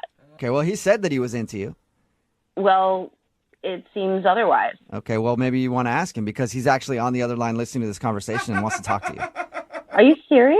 Yep. Mike, are you there, or have you called another radio show already? No, come on, guys. Yeah, I'm here. Hi, Deanna. Hi, Mike. Look, there's a completely reasonable explanation to all of this. Okay. I came with a jacket, and when we walked out of the bar, I left it in there. So I went back in to get my jacket. So you're saying you forgot your jacket and then you accidentally started flirting with other women? No. I'm saying that I don't get to, like, have a lot of nights where I get to, like, socialize. I don't go out a lot. And so when I went back in to get the jacket, I went back to the table that we had been hanging out with, and I just, like, stayed and I hung out with them, and I had a good time. I wasn't hitting on other girls. Oh. Really? So why would this girl tell me that you were? I have absolutely no idea. I wasn't even talking to her. I was talking to, like, the other guys at the table more than her. She has no reason to send you that. Like, that's way out of line. So you're just telling me that she just made it up? That she just decided to tell me, just make up that you were flirting with other women? Why? What would she do that for? Why would she tell me that? Look, yes, were there other women at the bar that I spoke to? Yeah. Was I hitting on them? No, like, not at all. I hear you. It just seems different than what I heard, and it just felt really, really crappy, you know? Like, I had a good time with you. Okay, if you're asking me if I am banging anyone that we met... Wait, that's the word that you jumped to? Mike! I think she said flirting. Yeah. You went from 0 to 100. Well, I just thought, like, let's put all our cards on the table, you know? Yeah, put it out there, wow, Mike. You did. You put them all out there. Yes, dude. Yeah, Mike, I didn't say you were banging other people. I mean, I just got to, like, I feel like I'm being accused here. Yeah, but she said flirting, Mike. Yeah, well. Yeah. Well, call a spade a spade. Like, I know, I don't know. I had a good time. This is such an intense conversation after a first date. Yeah. Like, Mike sounds like a sketch ball, and I don't know about a sketch ball. Like, that's a little bit harsh. No, I agree, but, you know, like, both of you sound a little crazy on the phone right now to me. It's not my fault. I was brought into this on the radio. Yeah. I was happy to just leave it alone, you know? That's true. I'll give you that. Look, Deanna, I like you. I had a good time, and I obviously wouldn't be calling this radio station to get in touch with you if I was banging somebody else in that bar. Mike, stop it. We get it. We get it, Mike. Deanna, would you like to go on a second date with Mike? We will pay for it. Assure you he's not banging anybody else at that bar. Please, Deanna, please go out with me again. Like, I swear on my life, on my brother's life, on my mother's life, on my grandmother's life, that I was only going back into that bar to get my jacket. Wow. You hear that, Deanna?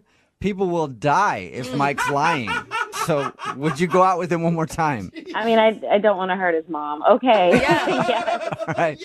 So that's a yes. So you'll go on a second date with Mike? Sure. Yes. Okay. Sure, yes. Oh, Deanna, that's amazing.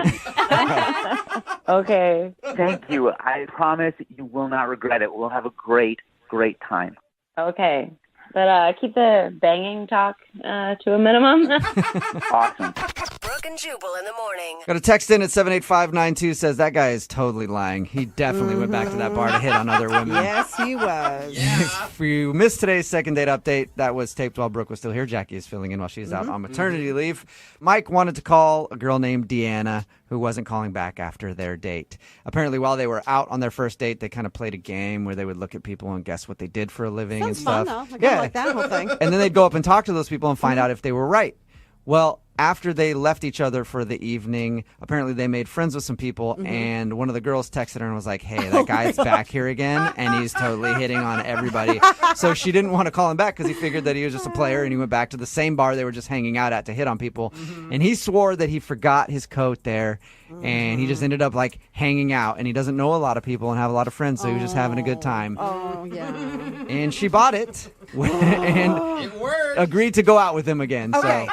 She had someone that was almost a stranger, another female that went out of her way to say, girl, he's a dog. Yeah. And Try to look out. I mean, and normally girls, that's the kind of girl you want to be friends with. But you know, Jackie, girls are haters like that. Like if I went back to a bar and I was just like randomly having conversations with like 5 other women that night, somebody's going to be like, he's hitting on girls. That's just how it works. When all I was doing was just trying to hang out with my friends, my new friends that I met because I forgot my jacket. Yeah, no. Totally innocent. No. Anyway, they agreed I'm not buying it. to go out again. If you want to do a second date update, all you have to do is email the show and we will call the person who didn't call you back. It is Friday, so Young Jeffrey's Song of the Week, just a few minutes away at 8:10.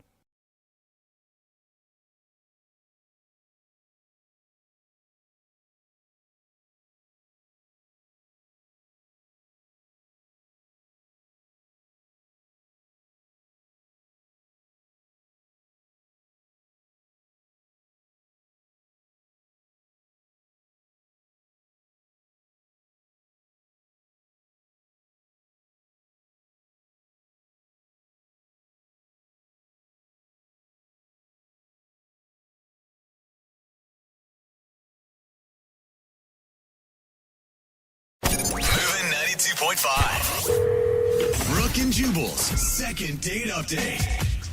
The woman on the phone for a second date update today met the dude that she wants to call in a very unconventional place. She met him at jury duty. Shut up. Right. That's crazy. She was on jury, he was on trial. No, And that is she not. would toss him a wink and a smile every once in a while, and then, looks like it's a hung jury. They needed 12 to convict, but only 11 went along with it. Get it? A hung jury. Yeah. Want to maybe go out for some drinks later? What do you think? Okay. That's actually, I don't think how it happened at all, Yeah. but in her email, it said that they met during jury duty, so let's ask her about it. Hey, Melissa, how are you? I'm good. How are you guys? Good. So was the guy a criminal, and that's how you guys went out on your date? No. No, we were both jurors. Oh. Oh, that's too bad. Really ruins the sexual innuendo Yeah, jokes, I too. know. I know. That sucks. Sorry. All right, boring. So you guys had jury duty together. That's an interesting way to meet somebody. Yeah. I mean, I definitely wasn't expecting it. That's for sure. Yeah, and you may be the only person ever to have enjoyed jury duty because I of know. Yeah. Only person I met on mine was like this really surly old lady, and I was attracted to her, but she Yeah. did not want to go out with me. It's weird. Jubal always getting turned down by the best of them. So tell us a little bit about this guy. What's his name, first of all? His name is Mark. Mark. Okay, and what did you like about Mark? Well, I mean, I was definitely attracted to him. He was really, really nice. He had brown eyes, which were like my absolute favorite, and curly hair, and he wore glasses, and just really, really cute. And he asked me to lunch every day. Okay. You know? Were they actual like dates, or was it just that you were the cool one on the jury that he wanted to hang out with? I mean, I don't know. They felt like dates because, I mean, like, there were more women on the jury. It wasn't like I was the only one, you know? So he definitely specifically asked me. Right. So we went out every day. We talked a lot, and we kind of discussed the trial, but we also talked about our personal lives and felt like I got to know him and he got to know me. Oh my God. I would have shown up for the first day with like no makeup and some sweatpants on. And then by the third day of jury duty, it'd be, why, look at these tight little pants and my makeup and my hair is all done. Yeah, I was definitely looking a little better by the end of the trial, that's for sure. Yeah. Wow, you look so different from the first day I met you. Just a little bit. He's not calling you back, though. I mean, did you guys go on a date after your jury stuff? Not after, but we had talked about during one of our lunches that we would like to get together after the trial. So we definitely have plans to get together, and we exchanged numbers and everything. So I was waiting for him to call me after, you know, the trial ended, and he hadn't. So I sent him a text, and he didn't respond. And there's just, I mean, there's no way you could have gotten something confused where for him it was a friendly lunch and for you it was a little bit more. No, it was definitely not casual. Like, he was flirting with me. I mean, like, he would, you know, like, touch my leg and stuff. Okay. We were sitting at the bar. He would make a joke, and then, like, you know, it was just, you know, flirty touch me. So he'd, like, make a joke and then just grab your thigh and stare at you. Yeah, exactly. That's exactly what happened. Yeah. Super sexy. Yeah. And it's been how long since you sent him a text message? It's been about a week. About a week. And okay. you've heard nothing at all. Yeah, nothing. All right. Well, play a song, come back, call him, and get your second date update, okay?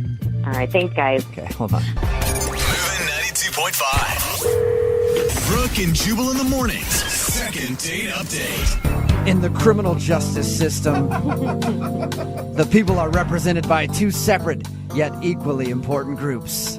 The police, who investigate crime, and the jurors, who go on their lunch break and try to bone. Yeah. These are their stories. Welcome to another edition of Law and Order Second Date Update Unit, starring Melissa and Mark. If you missed the first part, Melissa is on the phone. She wants to call Mark today. They actually had jury duty together, went to lunch every single day, very, very flirty, even made plans to go out after the case was over. But since then, she has not received a call from him. She's tried texting him to get together, and nothing. It's been over a week now, and she wants to get him on the phone and find out why he's not calling her back. Melissa, are you ready? I'm ready. And you didn't notice anything on any of your lunch dates with him that maybe, I don't know, changed the atmosphere between you two? No, I don't think so. I mean, the only thing, like, I mean, I said that I liked unicorns and rainbows, but I don't think that would have, I don't know. I don't think that would have been like. But you don't think a deal unicorns? breaker. You don't think unicorns are real or anything, right? No. Okay. You could see how that might happen. Yeah. Yeah. We've had things like that go down in the past on a second date update, so I wouldn't put it past you. Just be like, no, we argued for hours about the fact that unicorns do exist out in the wild. All right, I'm going to dial his phone number right now and see if we can find out what the problem is, okay? All right, thanks, guys. Here we go.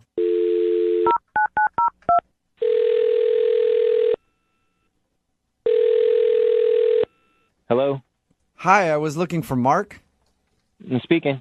Is this Mark who served jury duty just about a week ago? Yes. Awesome. I'm from the district attorney's office, and I need to speak with you about something. I don't think you can say that. No. What's going on? My name is actually Jubal from Brooke and Jubal in the Morning, the radio show. Okay. Close to the same thing. What is this? What's happening? Well, it's a segment that we do on our show called the Second Date Update, and one of our listeners actually emailed us to get a hold of you. Her name is Melissa, and you two had jury duty together. Yeah. Yeah, we did. Yep, and you guys went to lunch like every day that you had jury duty, right? Yeah, why do you know that? Why I know it? I'll tell you why I know it. I know it because we talked to Melissa. And she's really confused because she said that you guys were flirty, going out to lunch every day, and she thought you guys were going to actually have a date after the case was over, and now you're not calling her back. So she wanted to see if we could get you on the phone and ask why. Oh, man. Is there a reason that you're not calling her back? Did you not like her? No. That's the complete opposite. Like I just fell for this girl, man. Like hard. What? Wow. Yeah. It was one. Wow. Wait. If you liked her that much, then why would you not return her text message or her phone call? Because I don't trust myself around her, to be honest with you. Oh, that's such a line of BS. What does that mean? Are you married or something?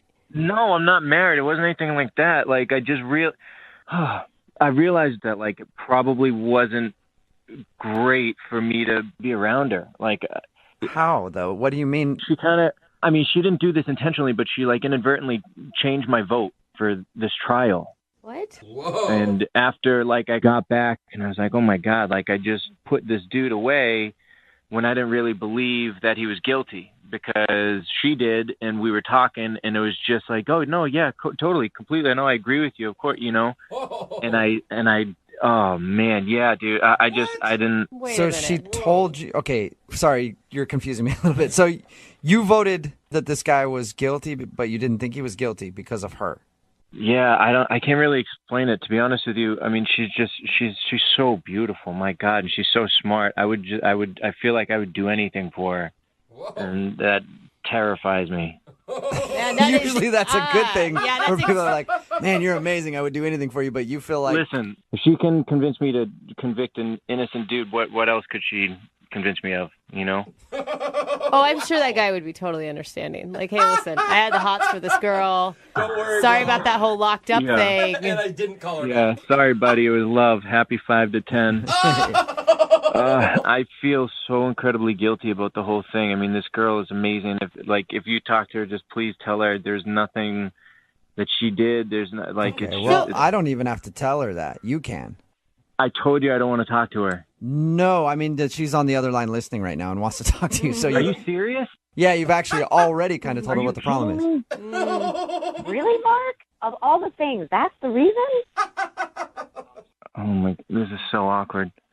I didn't force you to vote one way or the other. You just asked me my opinion, and I gave it to you. I don't understand how that can make you feel like you don't want to see me again. I know you didn't try and do anything. I know, but based on what you're saying, you convinced me to change my vote, and I changed my vote, and it's like this guy is behind bars now, and if I saw your face again, it would just make me think back to that moment, and I would feel like I put an innocent man behind bars because of you, and I just couldn't deal with that. Wow. What? It's not even like a big case. I mean, it's not, he'll be in jail for a month.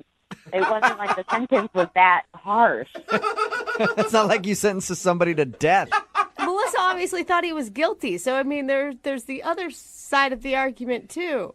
It doesn't matter. It's already said and done. It's over, you know? And, like, this guy's behind bars right now who knows what's happening to him in there because of me, and I can't deal with... No, I can't deal with that guilt. He's probably in like a minimum security prison. I mean, he's probably like in county downtown. He'll probably be out in about an hour for, overpopulation. Like, I'm sure it's not that bad. That doesn't matter. There's a guy behind bars because of me. And 10 other people. There were 10 other people that thought it's not just you. I was the deciding vote.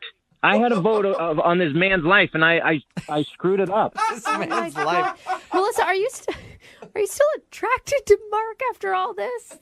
I think I'd prefer someone with more of a backbone, to be totally honest. Oh. Yeah, you seem like kind of a pushover, Mark. That's what I'm saying.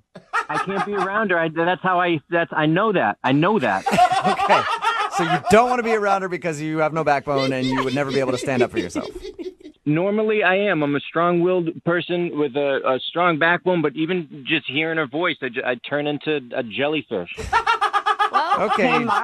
Hey, Mark, I need somebody to pick up my dry cleaning. Can you do that for me? Oh, no. Yeah, I don't want to, but I probably would. In that case, Mark, would you like to go out on another date with Melissa? We will pay for a second date. I mean, yes and no. Yes and no.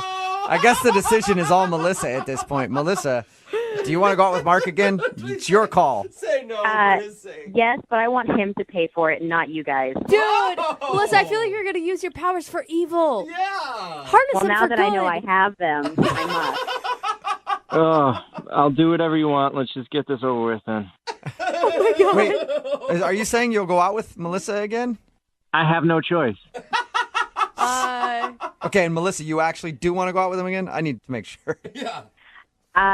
I've never been put in this position before. Yeah, I'd love to. Oh my God. Congratulations, Melissa. You got yourself a second date. Oh, man. Woohoo! And an indentured servant for life, I think. Oh, what have I done? Oh my God. Brooke and Jubal in the morning. Got a text in at 78592 that says, I don't know what kind of mind control powers Melissa has, but I will do anything for her as well. It's Brooke and Jubal in the morning, talking about today's second date update. Melissa wanted to call a guy named Mark.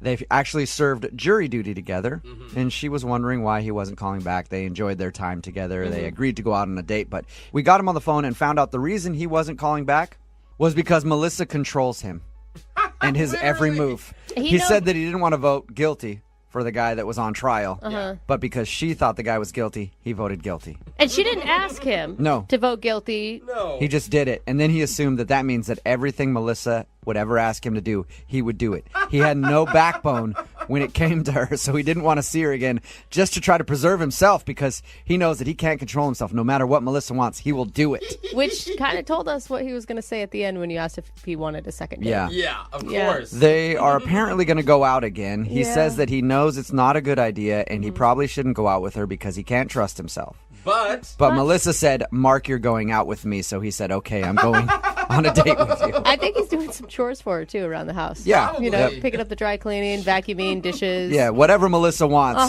Mark is going to do it for her. Remember, if you want a second date update, all you have to do is email the show, and we will call the person that didn't call you back. Moving 92.5.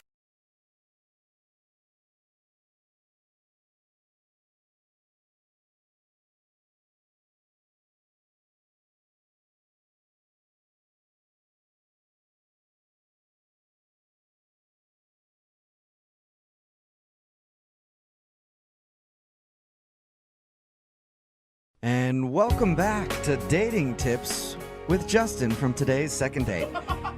Always remember Justin's 3 rules for a successful first date. 1, open all doors for your date. 2, make sure you pay the bill.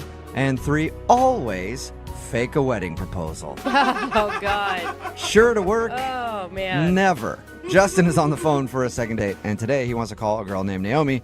They went out on a date to a restaurant, and the couple next to them got engaged. The restaurant was all buzzing about it, and so Justin thought he'd play a funny joke and then stand up after them and go, we're getting engaged too. His joke wasn't as well received as he thought it was going to be. Justin, are you ready to give your former fiance a call? I am, and she's just so cool. And so I guess what I'm looking for is like a redo, just a second chance. Yeah. I mean, you said it was, up until that point, the best date of your life. Yes, that's how I felt. So was there some sincerity behind your joke proposal? No. Okay, well, that's Not at all. I just want to make sure, because they say there's always some truth to every lie. Yeah.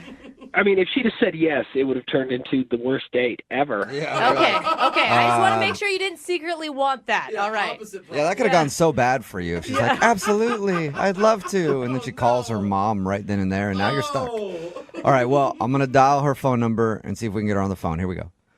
Oh, God.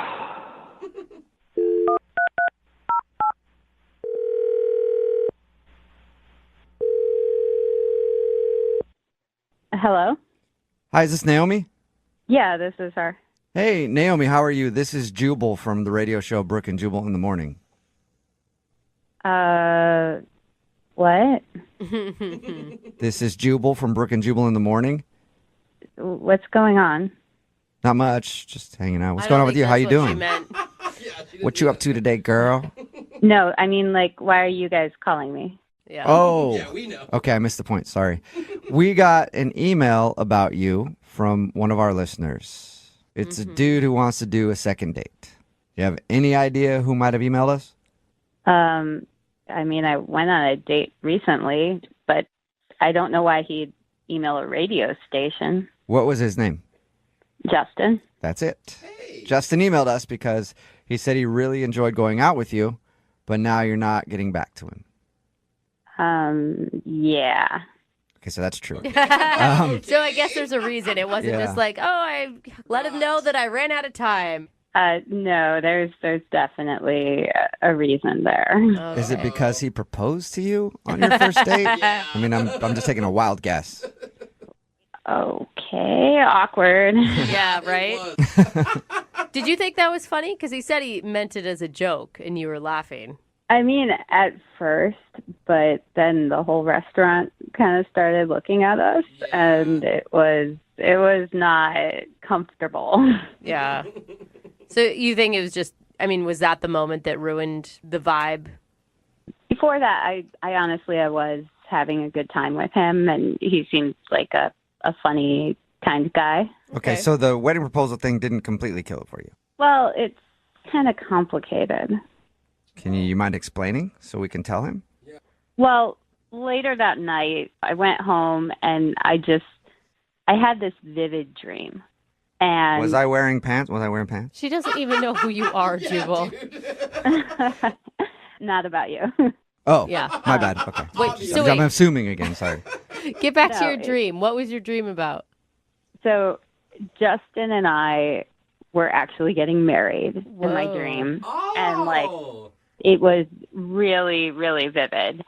And we went through the whole ceremony. Yeah, and I mean, I could see how you would have a dream about that, like the night after it happened. Of course, it's gonna be top of mind. Yeah.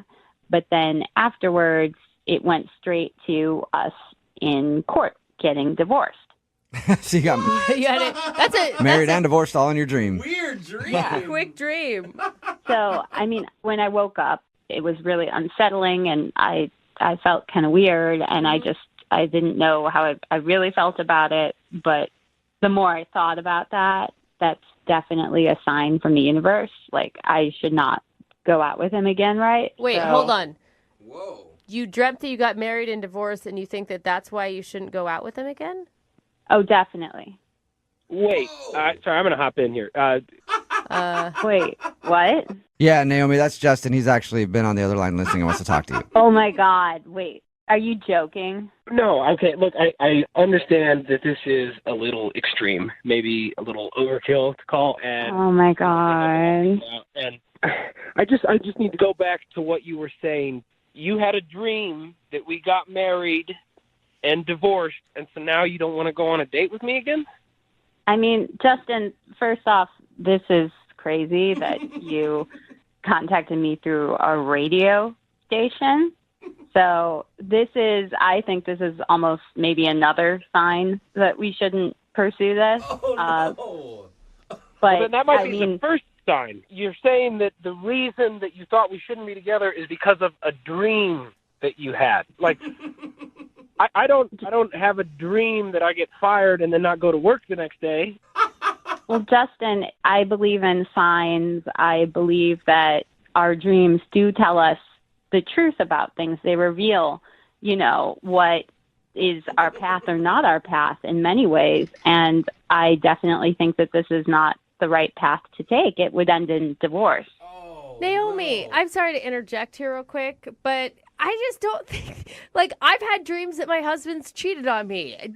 And I mean, as far as I know, Those are he true hasn't. ones, but yeah, that's beside the point. I didn't wake up in the morning and say, oh my God, we've got to get divorced because of what you did. It's just your subconscious. It's not a sign from the universe. Yeah, but it's not just a dream. I mean, we had the couple propose next to us, then he did the fake proposal, then in my dream we get married, then we get divorced. It's too much. I think it's just a sign of an active imagination, and there's nothing wrong with that, but come on, Naomi. Things don't look good for us in the future. So you're convinced, Naomi, that you shouldn't date Justin because of this dream? Yeah, I mean, we got married and we got divorced. That's as clear a sign as any in the universe that we should not be together. I don't even know how you battle that, Justin.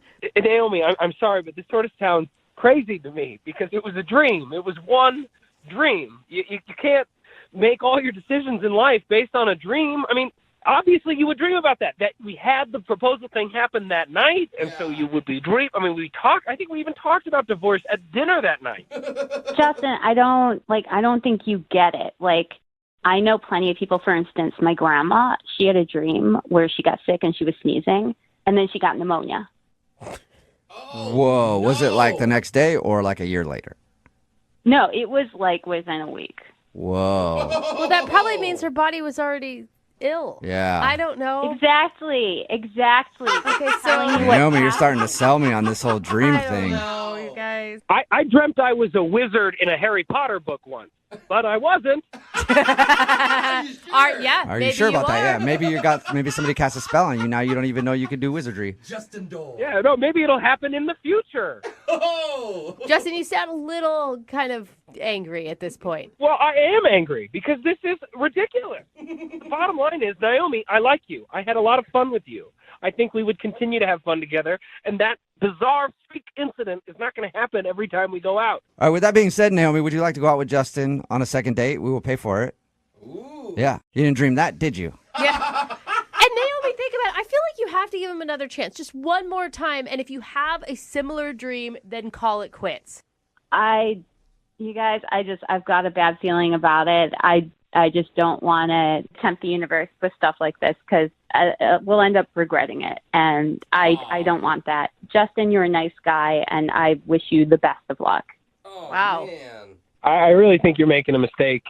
I cannot fathom that this is actually happening. But if this is what you really want... Justin, it's not what I want. It's what the universe is telling us is right. No, it's what you dreamed. Come on. Well, and dreams are signs, Justin. Either way, Justin, it doesn't sound like you're getting a second date. I'm sorry, man. Well, thank you guys for trying. Yeah, no problem. And Naomi, thank you for your time. Appreciate it. Before you go, could you do me one favor? What is it? Can you dream about me winning $1 million? Me too. Yeah, all of us? That'd be dope. A listener named Justin is on the phone for a second date today, and his email said that the worst possible thing happened on his first date. Uh-oh. So I'm assuming maybe he ordered a hot tea, and they brought him an iced tea. What? That's... You know how that goes. It gets so awkward after that, and then you get up and excuse yourself and go to the restroom to try to collect yourself, and on the way to the restroom, you end up going to the parking lot and grabbing your car and driving it through the front of the establishment. Whoa. It happens every time, and that is incredibly awkward, so I'm sorry that happened for you, Justin. No, it's actually worse. Yeah, Worse than getting tea? an iced tea when you ordered a hot tea? Wow. If you can believe it. What could possibly be worse than that? I guess we'll get to that in a second. No way. Wow. First, tell us about the girl you want to call today. What's her name? Her name is Naomi. And Where'd you meet her? a dating app. Okay. And she seems really pretty and this cute nose. Cute nose? Really like a tiny nose. Like smaller than the normal small nose? Like, I'm picturing somebody with barely a nose. Like just two nostrils on your face? Like a button. Oh, just adorable. You sound like you're really into the nose, man. Is that a normal thing that you look for in a lady? Yes, it is. Really? Okay. A nose lover. You're a nose guy. Okay. Well, I'm a face guy, and the nose is sort of like the focal point of the face. It ties the whole thing together. Yeah. Okay. All right. Okay, so you liked her nose, and you guys hit it off, and where'd you go on your date? Well, we went to a nice restaurant, probably nicer than needed for a first date. Okay. Okay, so you went to a real expensive, classy restaurant with a woman who has a button for a nose. Okay. And what was it like when you guys saw each other the first time? It couldn't have gone any better. And I was having the best time with her. It was the best date of my life. Whoa. Until the table next to us, there was a couple having a romantic dinner themselves. And halfway through our dinner, this guy gets down on one knee and proposes to his fiancée. Wow. That's so sweet. I can't believe you guys got to witness that. How cool. How romantic. Oh, it gets better. So Wait, you don't sound like you're excited about it. You were upset? You thought she should have said no? Is that what it was? And you stormed out? The restaurant was applauding. Everyone was, clanging their glasses. And with everyone looking at us, the guy leans over and he says, "Hey, this could be you two soon." Oh, man. All right. So he did make it awkward for you guys. Why would the guy even comment to you guys? Well, so I tried to field it, though. I fielded it, and I felt good about it. I had an impulse, so I went with it. Okay. What'd you do? So I said, funny you should mention that. Stand up out of my chair, kneel down, and pretended to propose. What?